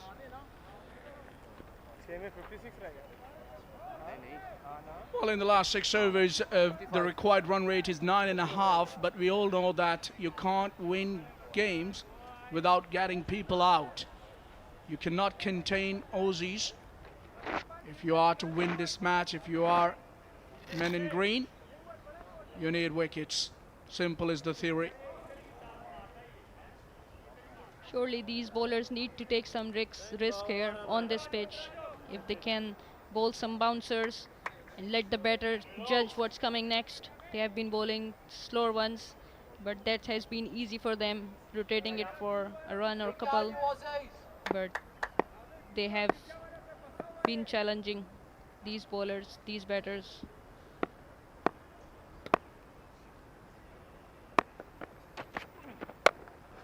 Off the back foot, spanking drive into the boundary. The Aussies are on a driver's seat. Rusty start, this is from Tabish. He was brought in to provide a magic, but he gave it other way. He bowled short, it was with, and it was played beautifully off the back foot for 4 runs. It's just demolished it out of its presence. Sweetly timed.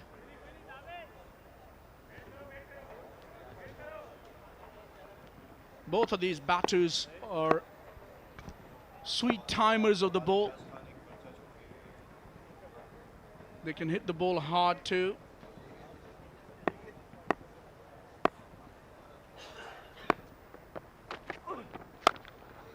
That one came into the right-hander a little bit. This time he will find the fielder.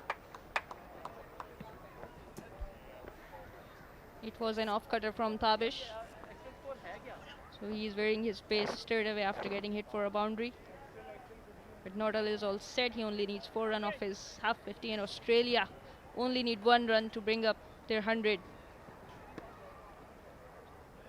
Well, there been an obvious plan in the run chase by the Aussies, especially in this partnership, this second wicket partnership. This has literally, to some extent, maybe too early days, to some extent has just taken the game away from Pakistan. 71 of 55 this partnership has worth so far.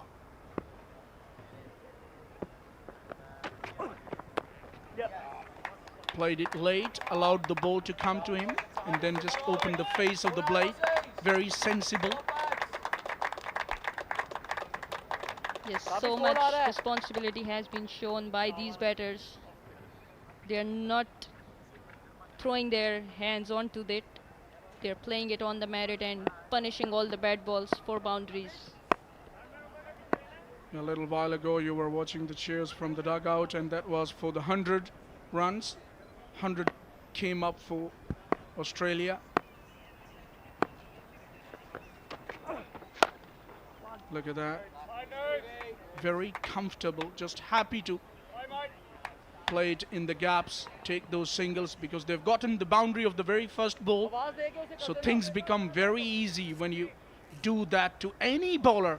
No matter, Tabish Khan is a test cricketer, vastly experienced, but to any bowler, you know, when you get a boundary at this stage of the game of the very first ball, it can dent. Certainly, the boundary has given the confidence to the batters, but we would like to see more of a Yorkers from these bowlers to stop those runs ticking.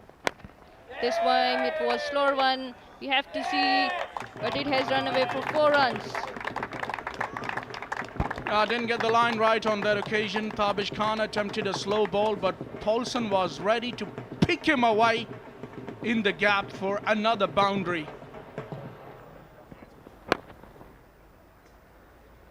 These Aussie batters are literally taking the game away from Pakistan.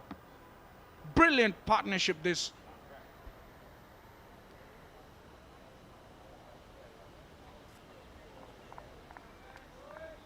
The fielder was much finer. If you are attempting a slower one, you can have a mid-wicket fielder a bit straighter. Realized a little too late for my liking. The umpire was signaling a boundary there.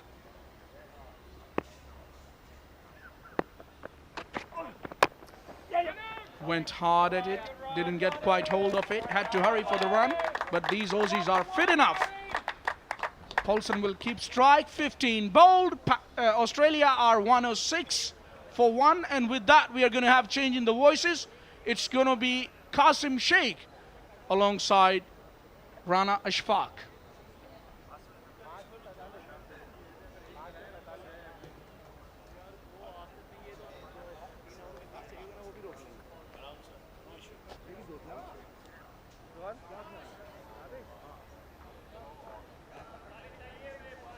Thank you very much, F.S. Malik and Ayman Anwar.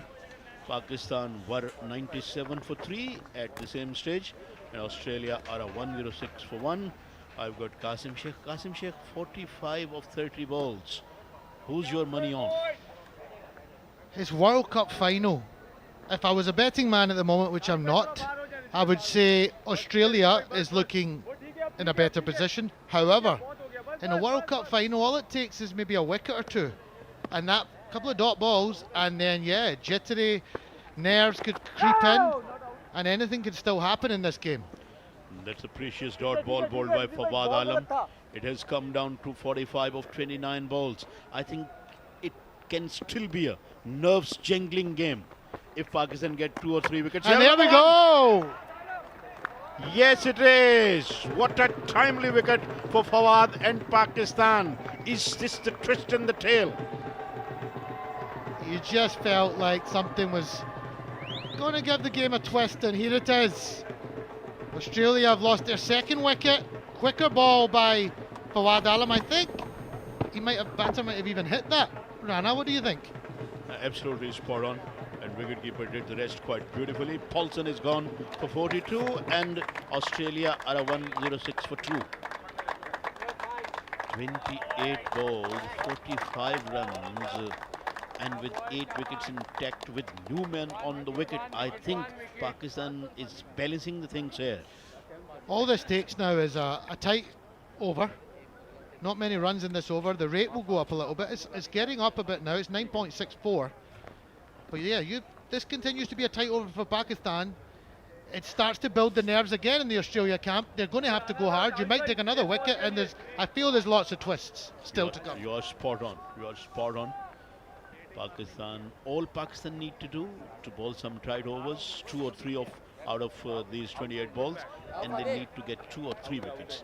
That's all they need to do at the moment. But Naser Jalil is the newcomer. He knows the situation. He knows every thicks and thins of the game. Let's see what he is going to do for Australia. Interestingly, Naser came in against South Africa as well, and he's quite capable of taking on the big hits. It's probably what Australia need now. They could do with a couple of big overs just to take the pressure off, but yes, long gone. But we do have a feeling in the commentary box there might have been an edge in that as well, but he was edged and stumped, both. Nodal is down there at the other end with 47 of 39 deliveries. He could be the key man if Australia chase it down. Wicketkeeper is standing well up, and we have a man at the third man halfway down the boundary. Point covers, long off is guarding on the boundary. Fine leg is inside the ring. Long on and mid wicket are back. This is the field and this is the dugout. They're having a very serious look on their faces. These guys have been in the zone all day. I seen them when they turned up, the Australian squad. They were looking mentally well prepared, physically fit, and it's shown in their performance in this World Cup final so far. An easy single for the newcomer. Nasir gets off the mark. Always nice to get off the mark quickly. And Nasir's got away on his first ball. Australia need 44 runs off 27 deliveries. They've got 8 wickets in hand, which is an advantage on their part. Lot is depending on Naughtle. The man is well settled. Off the back. Oh, it's another one! Oh, yes! Oh, yes! Fawad Alam, you beauty! He got both the set batsmen out in this over. What an over by Fawad Alam. He has changed this match completely. And now all of a sudden, Pakistan is looking in the stronger position. If they get out of this over with a couple of more tight deliveries, the run rate goes up. 2 new batters at the crease as well, Rana. Both set batters are gone in this over. That's really brought the advantage back to Pakistan. How quickly T20 cricket can change. This is what the beauty of the cricket. Steve Noddle is gone for 47 and Australia are 107 for 3. And I will take you back to the Ian Chappell statement. He's written in his book, as I always mention whenever I get the opportunity, if you feel you are in a good position, add 2 wickets. 107 for 1 was a good position. 107 for 3 is a bad position for Australia. And required run rate has jumped up to 10.15. Oh, Pakistan is now in a dominating position. We've got game on here at National Bank Stadium, Karachi. That is for sure. This is still anybody's game. Who wants to become a hero right now? There's a chance for somebody to become a hero. 2 new batters are at the crease. This is the kind of stuff that dreams are made of now, of who's going to get over the line. And Fawad Alam has done it at great extent. He could be the hero. Brenton Edwards has come out to bat. He got a responsibility and that's why he's there. He was going on to the back foot, then inside edging it back to his stumps, and Bales got dislodged. And Fawad was absolutely happy and jubilant. Oh, he really celebrated that wicket, and why shouldn't he be? He should be celebrating that. That's exactly what he did. And now Edwards is going to face up to Fawad. 2 for 14 off 2.4 overs. You can't keep Fawad Alam out of the game in this tournament. He's been more successful with the bat, but today he's a hero with the ball at the moment.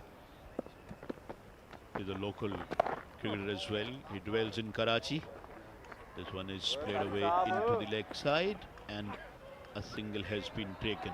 Equation has come down to 43 of 25 deliveries. Yeah, it's an interesting, very interesting game we've got going on here.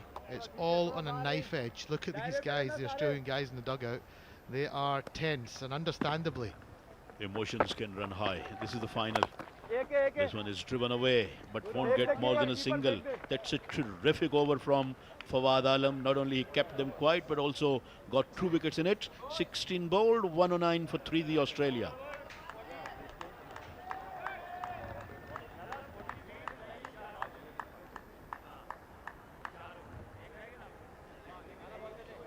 Yeah, I think if you'd offered Australia this position coming into this match, 4 overs to go, requiring a run rate of 10.50, but you've got 7 wickets in hand in a T20 World Cup final, I think they would have bitten your hand off for that. So they're in a winning. They've got potential to win this match. That's all they want it to be. Now it's going to come down to, can they handle the nerves? Can they have the discipline required to get them to this target? We'll find out in the next 4 overs. Absolutely. It is all about nerves now. The team will have the better nerves or the stronger nerves, going to win this final. And Fawad Alam, I think, provided Pakistan a big chance in this latter part of the match, or in this fag end of the match, by taking 2 wickets and by bowling a very tight over. Sohail Khan, he knows how to reverse swing the ball. Although 16 overs are not good enough for the ball to be reverse swinging, but he has the art, he knows the art. Let's see what he's going to do, because he has bowled economically so far, 11 in 2 overs. And here's the first ball of this over. Batsman has driven that one away. That's a magnificent shot for 4. Big start to the over. Sorry, Rana, I got excited there.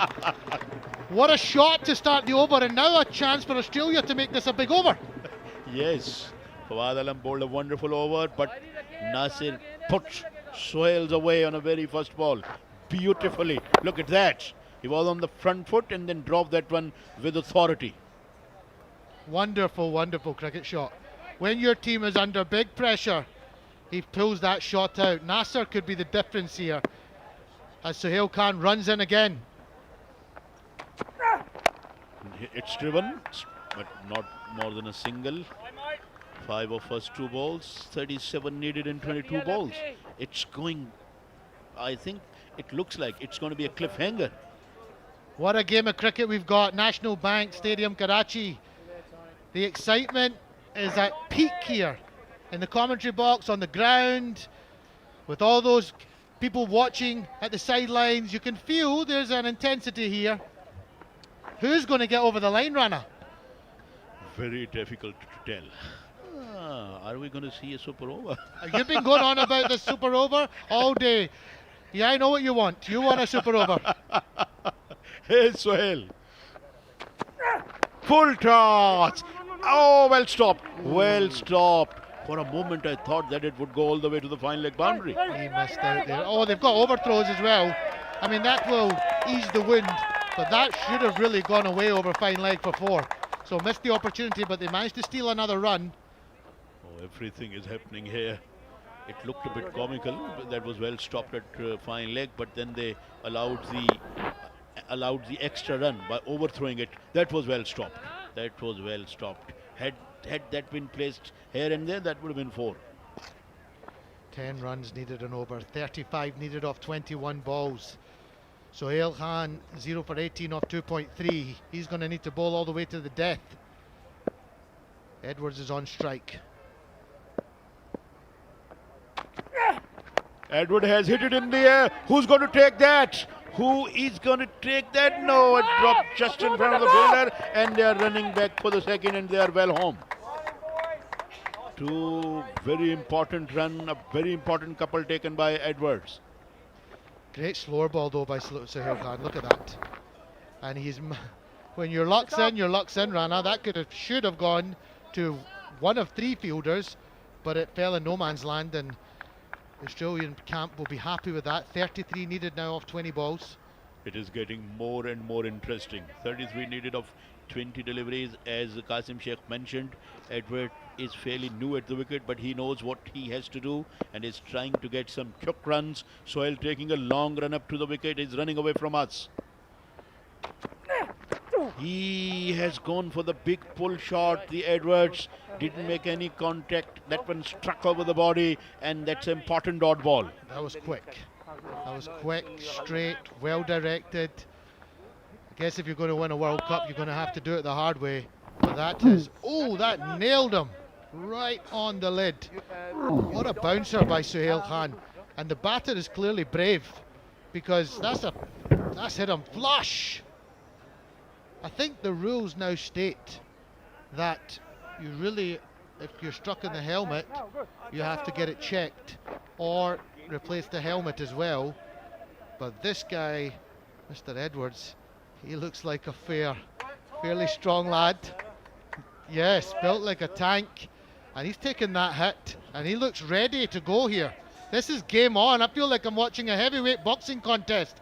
Australia against Pakistan. This is theatre stuff going on here. He's absolutely brave. He didn't call the physio in and didn't show any frustration. Two, Sohail again. Full toss. He gets that one away, but fielder again did pretty well. They are going back for the second. Abdul Razak not moving too gingerly out on that deep square boundary. That's the joys of being 40 plus. Me and my co-pilot Danish Anish Sheikh have been talking about that all day, how important it is to stay hydrated. When you get to the older age, the muscles start to cramp up a little bit quicker than they used to. Age can get you. 120 with 317 bowled. 31 needed in 18 balls. Required run rate is just a shade over 10 per over. It could be anybody's game still. World Cup final doesn't get any bigger than this. There must be many viewers watching back home in Australia.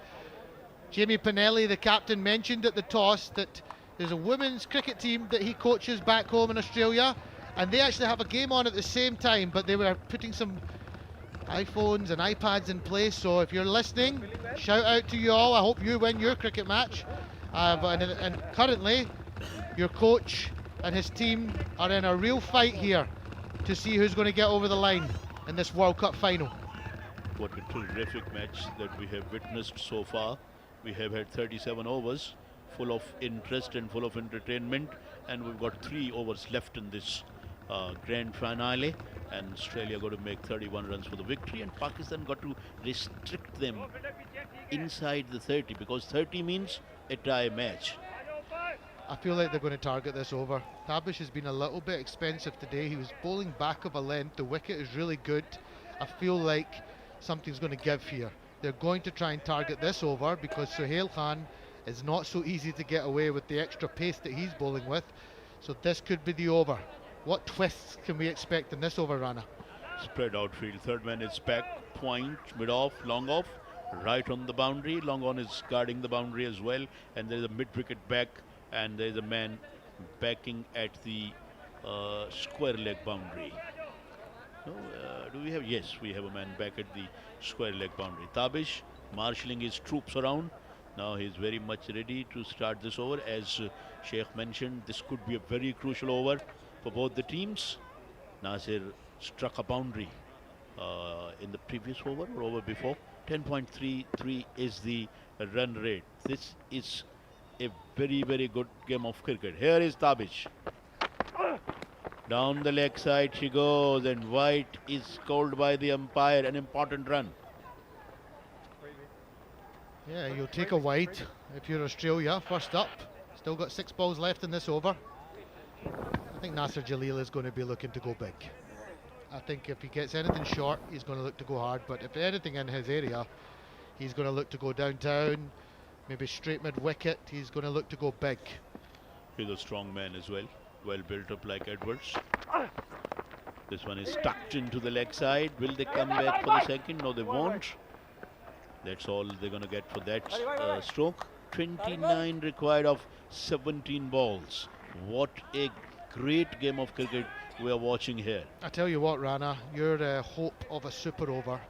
If ever it was on, it's got potential to be on now. 29 off 17. Everybody's on the edge of their seats. Some of the female fans in the crowd enjoying the game. Everybody's a little bit tense.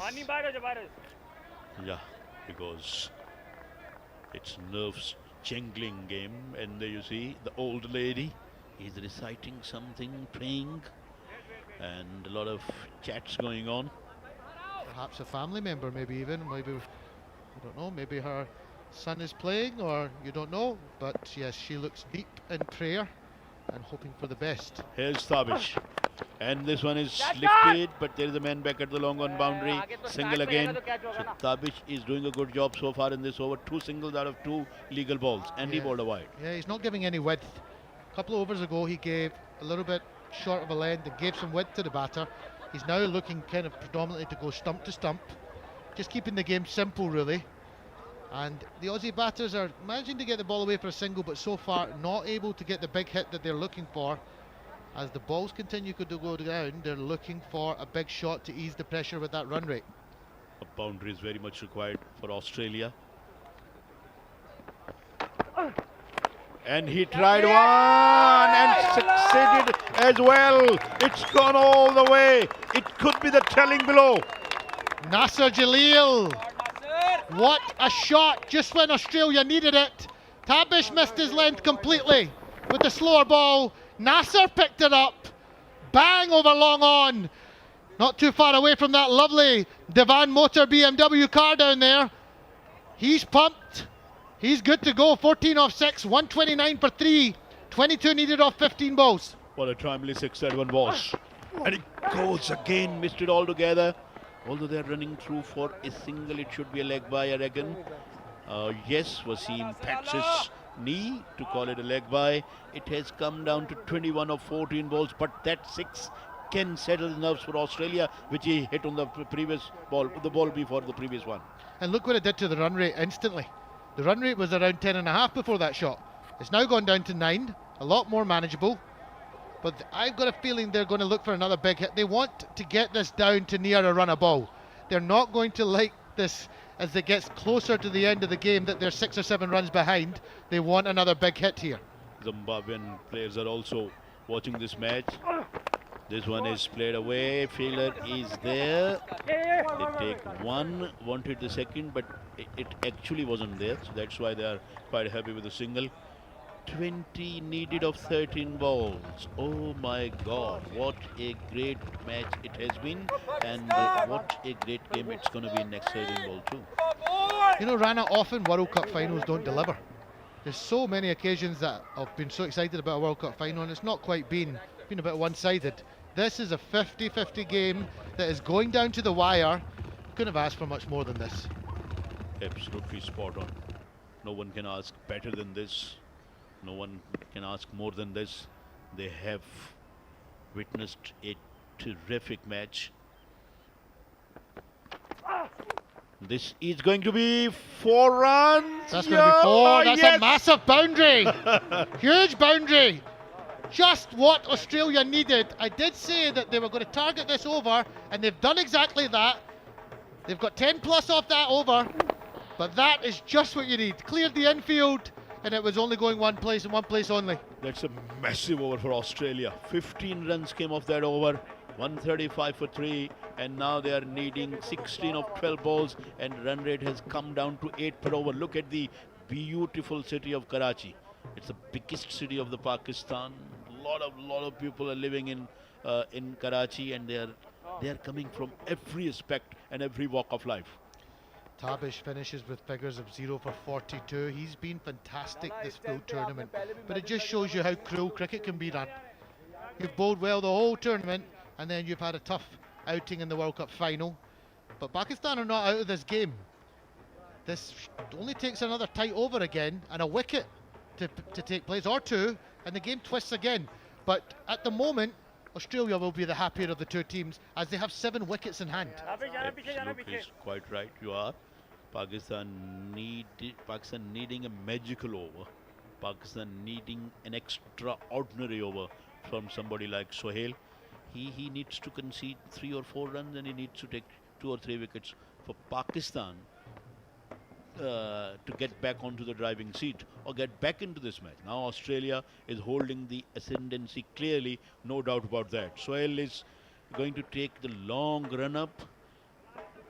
He will run away from the media box end, the end we are commentating from. Third man is sent back, covers right on the boundary, so it's long off, and here is the first ball of the penultimate over.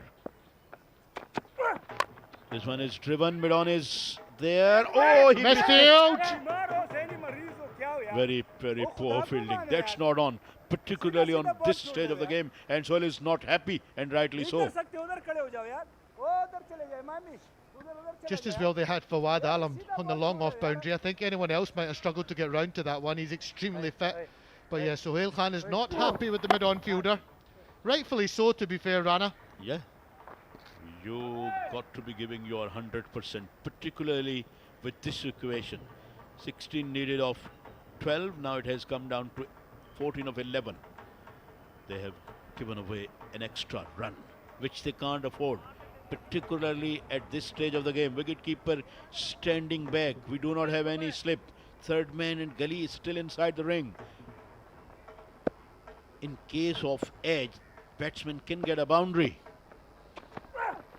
Oh, this one is swung away, but there is a protection of the deep square leg. Single, single. He bowls that slower ball fantastically well. There's not much of a change in his action, and he tends to get it on the right spot more often than not. But I think the Aussie batters are waiting for it as well now. They've seen him do it, and that one was picked up a lot better.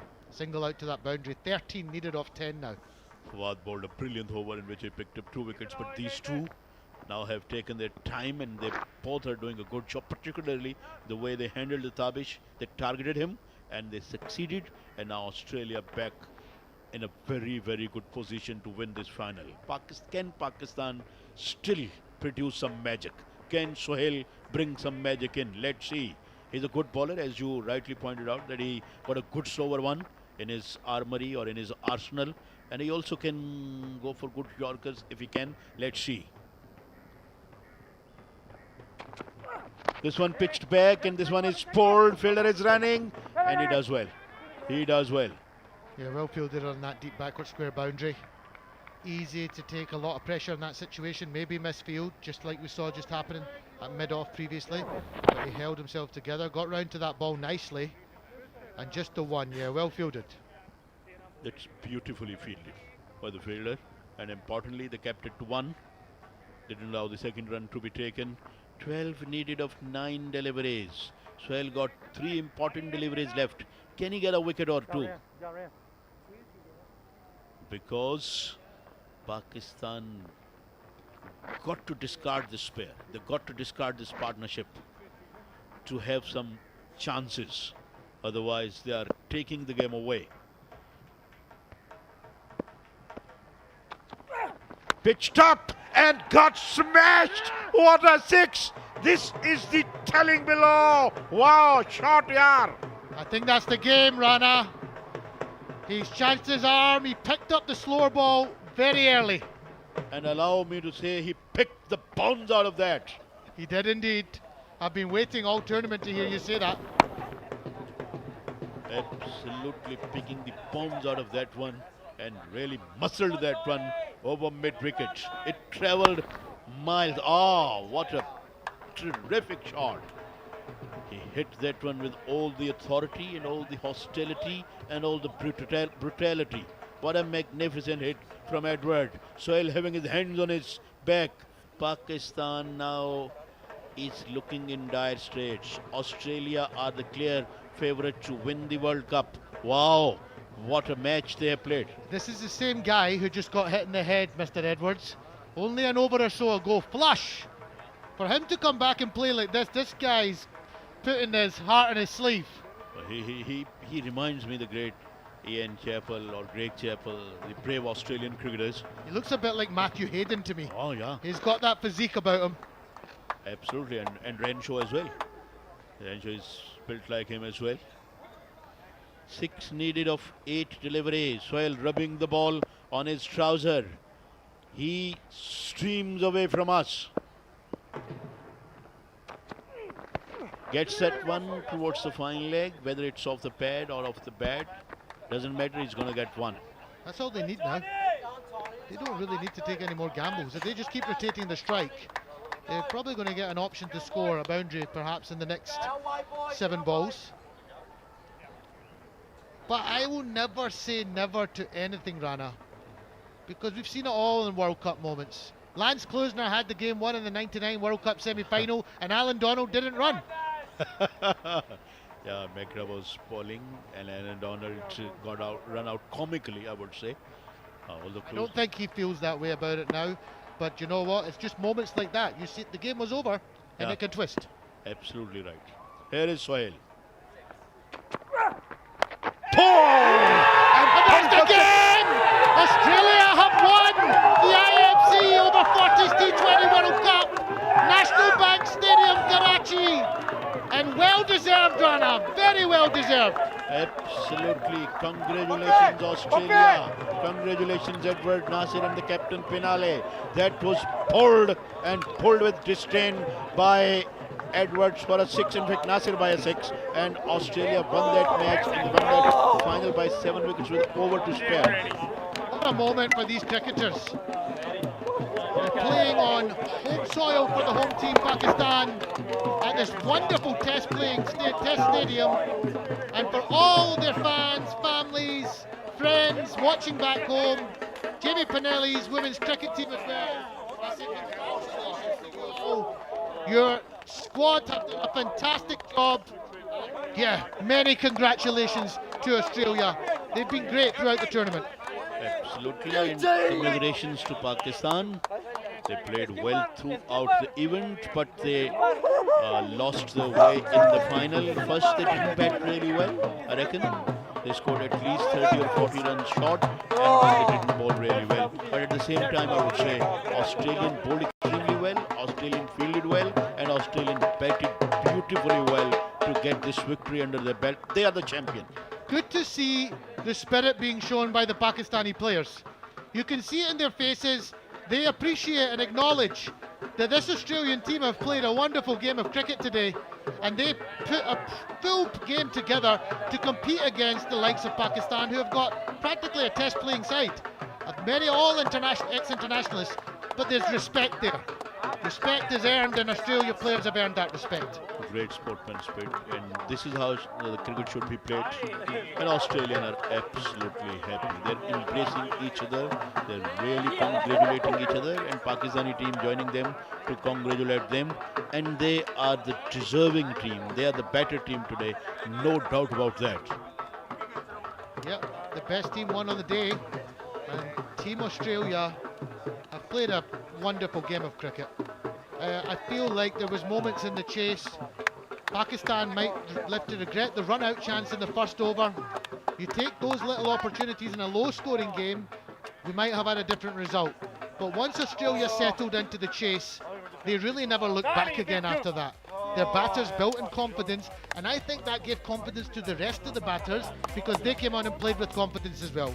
This is how Australia started their run chase. They started to play their shots magnificently well. That was pulled off the back foot. And then that was a drop catch that should have been held. Oh, that was a beautiful shot. That was edged over the top of the wicket keeper, away to the third man boundary. Sweep shot for a boundary. Swung away.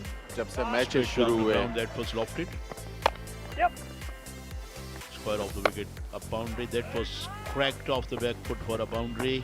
Then that was stumped by the wicket keeper of the bowling of Fawad Alam. That was a beautiful delivery from Fawad Alam. That's where Pakistan looked bit in the game, but then Edward and Naser did a terrific job. They played some wonderful shots, which took Australia home with 6 balls to go and with 7 wickets in hand. That was terrific six. And they then were absolutely over the moon, absolutely happy.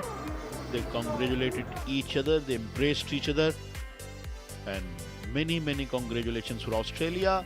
Naughton scored 47, Hemming scored 14, Paulson made a very fine 42, Nasir remained not out at 25, and Edward gave him company with 18 not out, and there were 6 extras, and Australia were well home with over to spare with the 7 wickets in hand. 2 wickets for Fawad Alam. No one else could able to get a wicket. Zulfikar gave away 20. Sohail gave away 37. Tabish gave away 42. Imran giving away 20 runs. And Suleiman bowled a single over in which he conceded 9 runs. Follow wicket 1 for 28, 2 for 106. And third wicket fell at 107. This is the match summary. Pakistan batted first, scored 115 for 9. Fawad scored 24. Nadim scored 24. Humayun got 19. Clary took a fifer by giving away 22 runs in his 4 over, and Australia chased that total down with over to spare. Naughton scored fantastic 47, Paulson got 42, and Fawad took 2 for 16 for Pakistan. So from the commentary box, I thank you for watching this wonderful coverage through Geo Super, YouTube and Myco. I thank all my team, Mr. Rehan Siddiqui, Mr. Farooq Suleiman, Mr. Atif Moin and Wahida, who coordinated us beautifully, and all the camera crews. I'm taking leave from the commentary box and we are taking break. As we come back, you will see the post-match presentation.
Assalamu alaikum and welcome for the last time this year to National Bank Cricket Stadium, where we've just witnessed a solid show of strength from the Masters from Australia. What a dominating performance it was, not only today, but throughout the tournament. A huge round of applause from the gentlemen from Australia who showed up today to win, and they did just that. First, they dominated with the ball, then they dominated with the bat. An exceptional performance, winning it by 7 wickets eventually. Let's move on towards the presentation ceremony. Joining us for the presentation party is Mr. Fawad Ijaz Khan, Chairman, Pakistan Veterans Cricket Association. Thank you, sir. Mr. Sterling Hammond, Chairman, International Masters Cricket. Mr. Asim Umar, owner, Quetta Gladiators. Mr. Rahil Yusuf, Chief Marketing Officer, Bank Al-Falah. Mr. Zuhaib Ayyaz, General Manager Marketing, Diwan Motors, BMW Pakistan. Mr. Nafeel Afridi, Chairman, Markhor Group of Companies. And Mr. Amir Ilyas Butt, CEO, Pakistan Veterans Cricket Association. And Mr. Mohammad Amir Sarfaraz, Honorary Secretary, Pakistan Veterans Cricket Association. Last but not the least, Mr. Peter Tate, Chairman of IMC Umpires Panel. Right then, ladies and gentlemen, let's get on with the presentation ceremony. First up, we have the award for the player of the match. And this one goes to, and it can go to only one man. The man who took 5 wickets for his team today, Mr. Mark Clary. What an exceptional bowling spell that was. And Pakistan started decently till Mark Clary came on board. I would like to invite Mr. Fawad Ijaz Khan to step forward and hand over the award to Mr. Mark Clary. We will be seeing more of him on stage. Just a teaser, he was exceptional, not just today, but throughout the tournament as well. Bowled some tight lines and lengths, trouble batters. Yeah, you can see how he's working, shows how hard he's worked. Let's move on towards the Best Batsman Award for today. And this goes out to the man who stayed at the wicket when his team needed the most, scoring 47 runs of 40 deliveries with 7 fours, Steve Nuttall. Fawad Ijaz Khan Sahab, sir, please step forward and hand over the award to Steve Nuttall. Awesome batting, mate. Played really well under pressure, kept absorbing it, kept building partnerships till the very end. That was a good batting performance. Congratulations, Steve. Right then, let's move on towards the award for the best bowler. I told you, you would be hearing more of him. It's Mark Clary for his 5 wickets today. I'd like to invite Mr. Asim Umar to step forward and hand over the award to Mark Clary. Sorry, mate. Those old knees. They didn't look that old when he was playing on the field, though. He was still running in hard, putting in the effort. A brilliant performance from Mark. Right then, ladies and gentlemen, we'll move on right away and we'll move towards the bigger awards for the tournament. Next up, at the award for the best batsman of the tournament, and this goes out to Humayun Farhat for 312 runs in 7 innings. Played some huge innings for Team Pakistan. I would like to invite Mr. Asim Umar to step forward and hand over the award to Humayun Farhat. Exceptional batting throughout the tournament, Humayun. Played some decent knocks at the top of the order. Unfortunately, the Aussie Masters did not let it happen today. Right then, we'll move on towards the best bowler of the tournament. And we're getting used to seeing, I guess he should be standing on the stage, Mark Clary for his 19 wickets throughout the tournaments. You can have my hand, man. Yeah, right then, this one is being given out by Mr. Rahil Yusuf. Sir, if you can step forward and hand out the best bowler award of the tournament to Mark Clary for 19 wickets. Bowled exceptionally well. Showed a lot of discipline throughout the tournament. Right then, let's move on towards the award for the best wicketkeeper of the tournament. This one goes to Khalid Qureshi from Hong Kong. Do we have Khalid Qureshi amongst us? Well, I guess we don't. We'll make sure that Khalid Qureshi gets his award. Next up is the award for the best fielder of the tournament. And this one goes out to Harshad Gokhale from rest of the world. Harshad Gokhale. Harshad joined us in the comm box. A gem of a person, Harshad. Brilliantly done. Mr. Nabil Afridi, if you could step forward, please, and hand over the award to Harshad Gokhale. An exceptional fielder. Exactly why he's getting the award for it. Right then, next up, we have the award for the most sixes hit by a player. And this one goes out to Humayun Farhat for 23 sixes throughout the tournament. I'd like to request Mr. Nabil Afridi once again to step forward. Humayun, if you can step forward, please. Nabil Afridi from Chairman Marco Group of Companies. Right then, we have some shields to give away to all those people involved in making IMC T20 World Cup a success. Next up, I'd like to call upon Mr. Mohammad Akram, the Protocol Officer for National Bank Stadium, to come on stage and receive his award from Mr. Sterling Hammond, the Chairman, International Masters Cricket. Mr. Sterling, if you can please step forward and stay there because we have some awards that are to be given away from you. Next up, I'd like to invite Mr. Mr. Naveed Al-Amin, Grand Committee in charge. Yeah, the Ground Committee in charge. Mr. Naveed Al-Amin, if you can step forward, please. Yeah, Mr. Naveed Al-Amin will also receive his award from Mr. Sterling Hammond. Next up, we'll move forward and call upon the Media Director for IMC Over-40 T20 World Cup, Mr. Naseem Rajput, to step forward and get his award.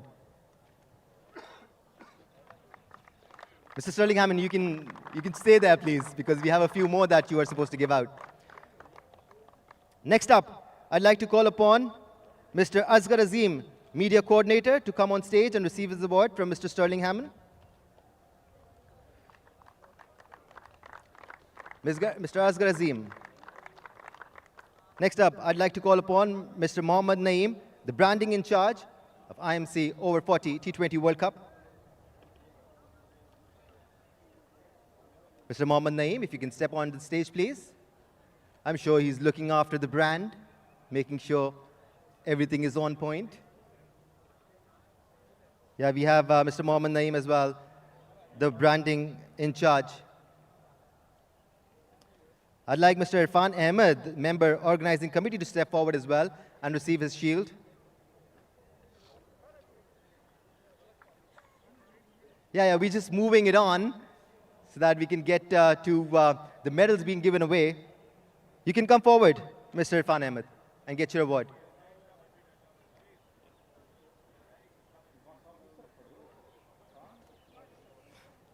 Right then, we will move on and invite Mr. Muhammad Zunair Rashid, member organizing committee, to come onto the stage and receive his award from Mr. Zohaib Ayaz, General Manager Marketing, Diwan Motors, BMW Pakistan. Mr. Zohaib Ayaz, if you can step forward and hand over the shield to Muhammad Zunair Rashid, member organizing committee. Next up, we have the award going out to Bilal Beg, member organizing committee. This will also be given out by Mr. Zohaib Ayaz. Sir, if you can step forward and hand it over.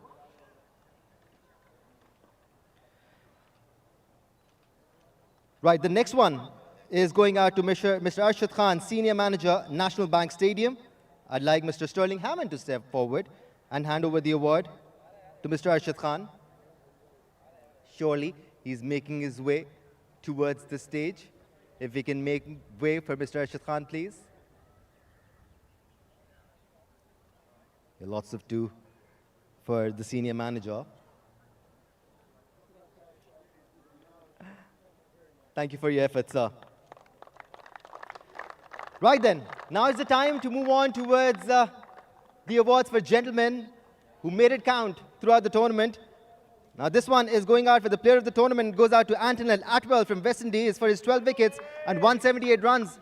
Antonel Atwell, if you can please join us on the stage. So West Indies couldn't make it to the semi-finals, but Antonel surely put on an effort. And this one is supposed to be given out from Mr. Fawad Jas Khan. So please, if you can step forward.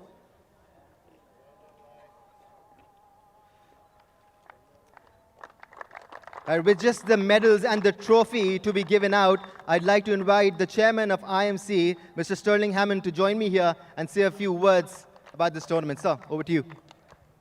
Thank you very much. Ladies and gentlemen, Mr. Fawad, Chairman of Pakistan Veterans Cricket Association, distinguished guests, umpires, ladies and gentlemen, and all those people out there watching around the world.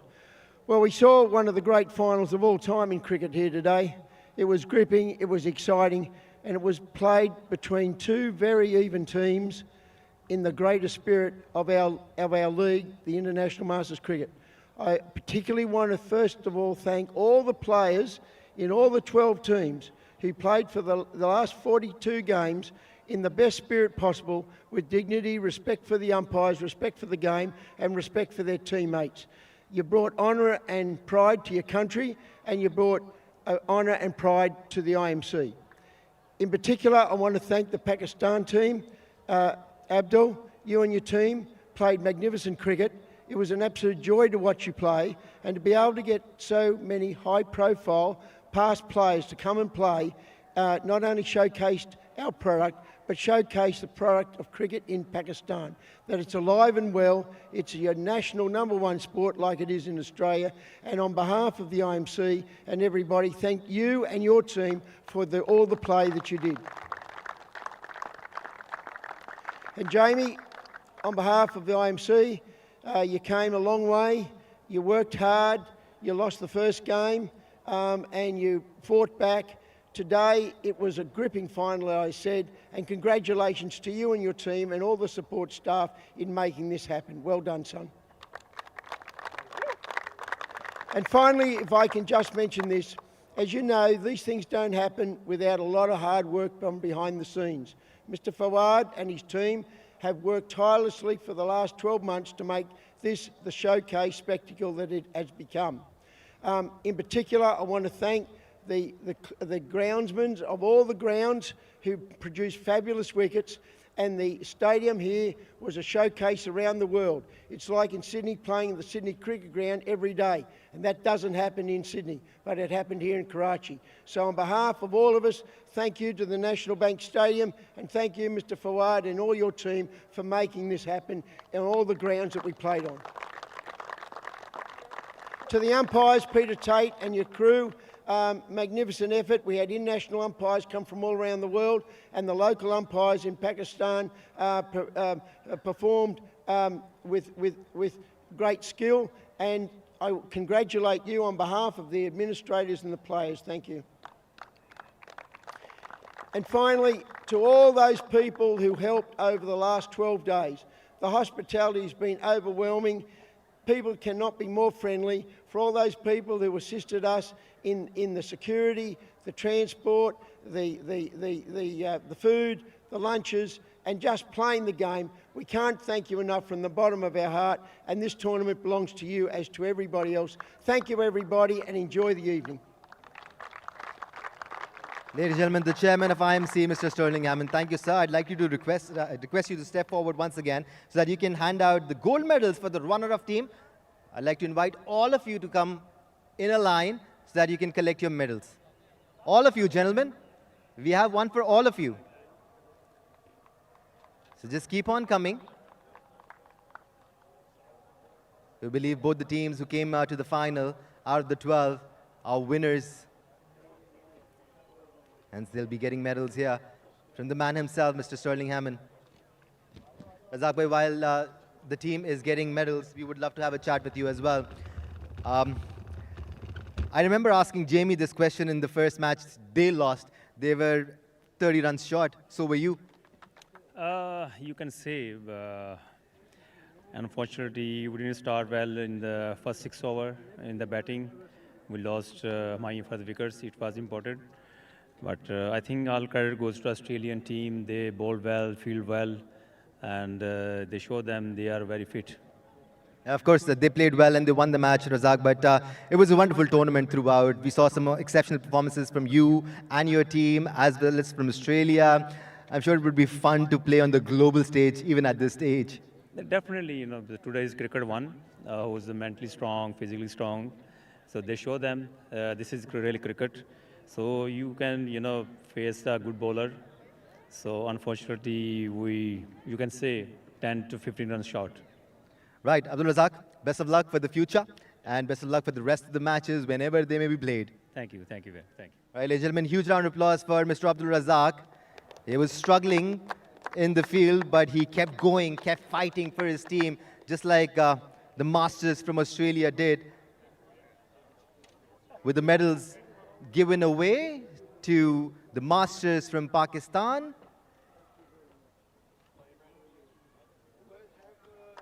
We will also like to request the Masters from Australia to come up on stage and receive their medals. Almost took me with him. Yeah, last but not the least, Mr. Jalaluddin and Mr. Azam Khan collecting their medals. Thank you, Jalal Saab. It's a pleasure seeing you in action. Right, I'd like to request the Aussie Masters to come on stage and receive your medals from Mr. Fawad Ijaz Khan. Let's start coming on stage, gentlemen. Let's follow in a line. Yeah, we can enter from there. Yeah, we've seen some serious discipline from Team Australia throughout the tournament. As Sterling Hammond mentioned, they lost their first match, and since then, they have been unstoppable. They bowled well, they fielded well. Jamie, I would love to have a chat with you. Yeah, I remembered asking you in the first match, Jamie, if you were a few runs short, but since then, you and your team haven't looked back. How has this experience been for you? Yeah, we haven't looked back. It's been a wonderful experience. We felt we were, sure, we maybe let ourselves down in the first game, but we felt we were building really well. We're really together the whole time, and we loved our experience, and it showed today. We've really enjoyed the trip, and we finished it off well. Jamie, I'm sure whenever you play the game, it's always fun. It's always thrilling, no matter how old you get or how young you are. This game is fun. I'm sure you had a ball of a time playing here in Pakistan as well, and making a winning end or winning towards the end makes it even more special. Yeah, that's right. I mean, take this game. It's wonderful to play the grand final and for a championship, but that didn't define our experience, to be honest. We spoke about that. This was about the 2 weeks of great time. Mr. Farwad and his team, the whole of Karachi cricket community, and everyone, all the people around us, we had a great experience. We were just blessed that we could play on the last day as well, continue to have fun and play one more game. And we just wanted to celebrate playing together, but also in this great stadium against a great opposition with wonderful talent. And we enjoyed playing our last game together. A few more medals to give out. Jamie, I'll ask you one more question. How has the trip been to Pakistan? The people, the food, playing golf here, going to the beach? Yeah. Everything outside the cricket, it has been wonderful. You know, what Mr. Farwad and the team and Karachi have put on for us has been a really big celebration of people and cricket. And we are really privileged, and we are very grateful for the experience we had. We can't thank you enough from everyone back in Australia, our family, our friends, our supporters. We've been here, we've enjoyed our time, but thank you very much from the bottom of our Australian hearts for everything you've done. Mr. Farwad and the team, IMC, Karachi cricket community and people, thank you very much. We've had a wonderful time. Jamie Panelli, sir, thank you so much for being here and for leading your team to victory. That hat-trick is still fresh in my mind. Thank you so much. Right then, ladies and gentlemen, let's move on towards giving out the trophies. I'd like to invite the Pakistani captain, Abdul Razak, to come up on stage and receive the runners-up trophy from Mr. Sterling Hammond. Razak bhai, if your knees allow, kindly come up on stage.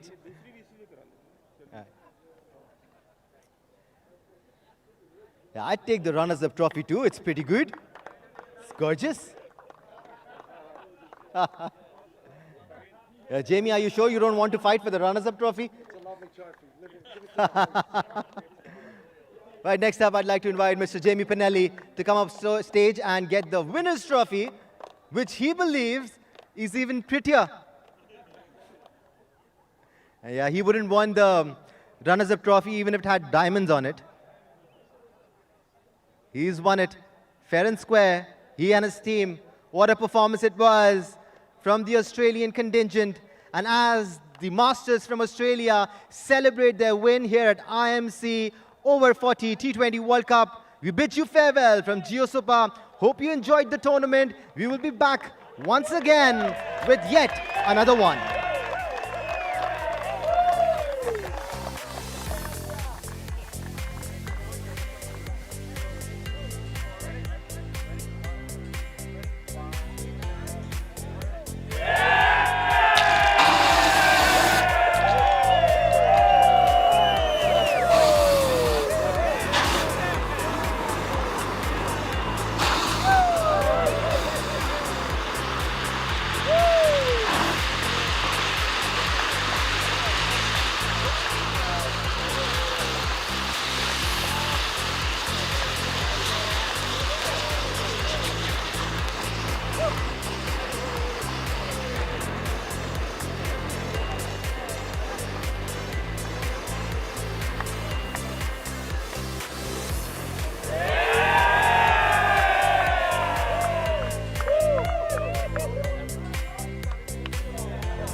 This is going and gone all the way.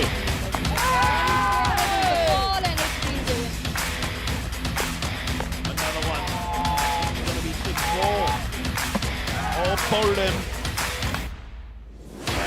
Goes again, but straight into the head. Chance that it's taken. Pulled on. Gets hammered. That is extremely close and it's given. And this time he goes for a little too much. He gets another boundary here.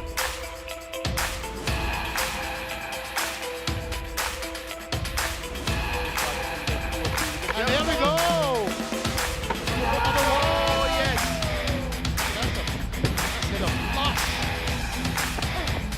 Tried one as well. It's cut and cut smash. Oh!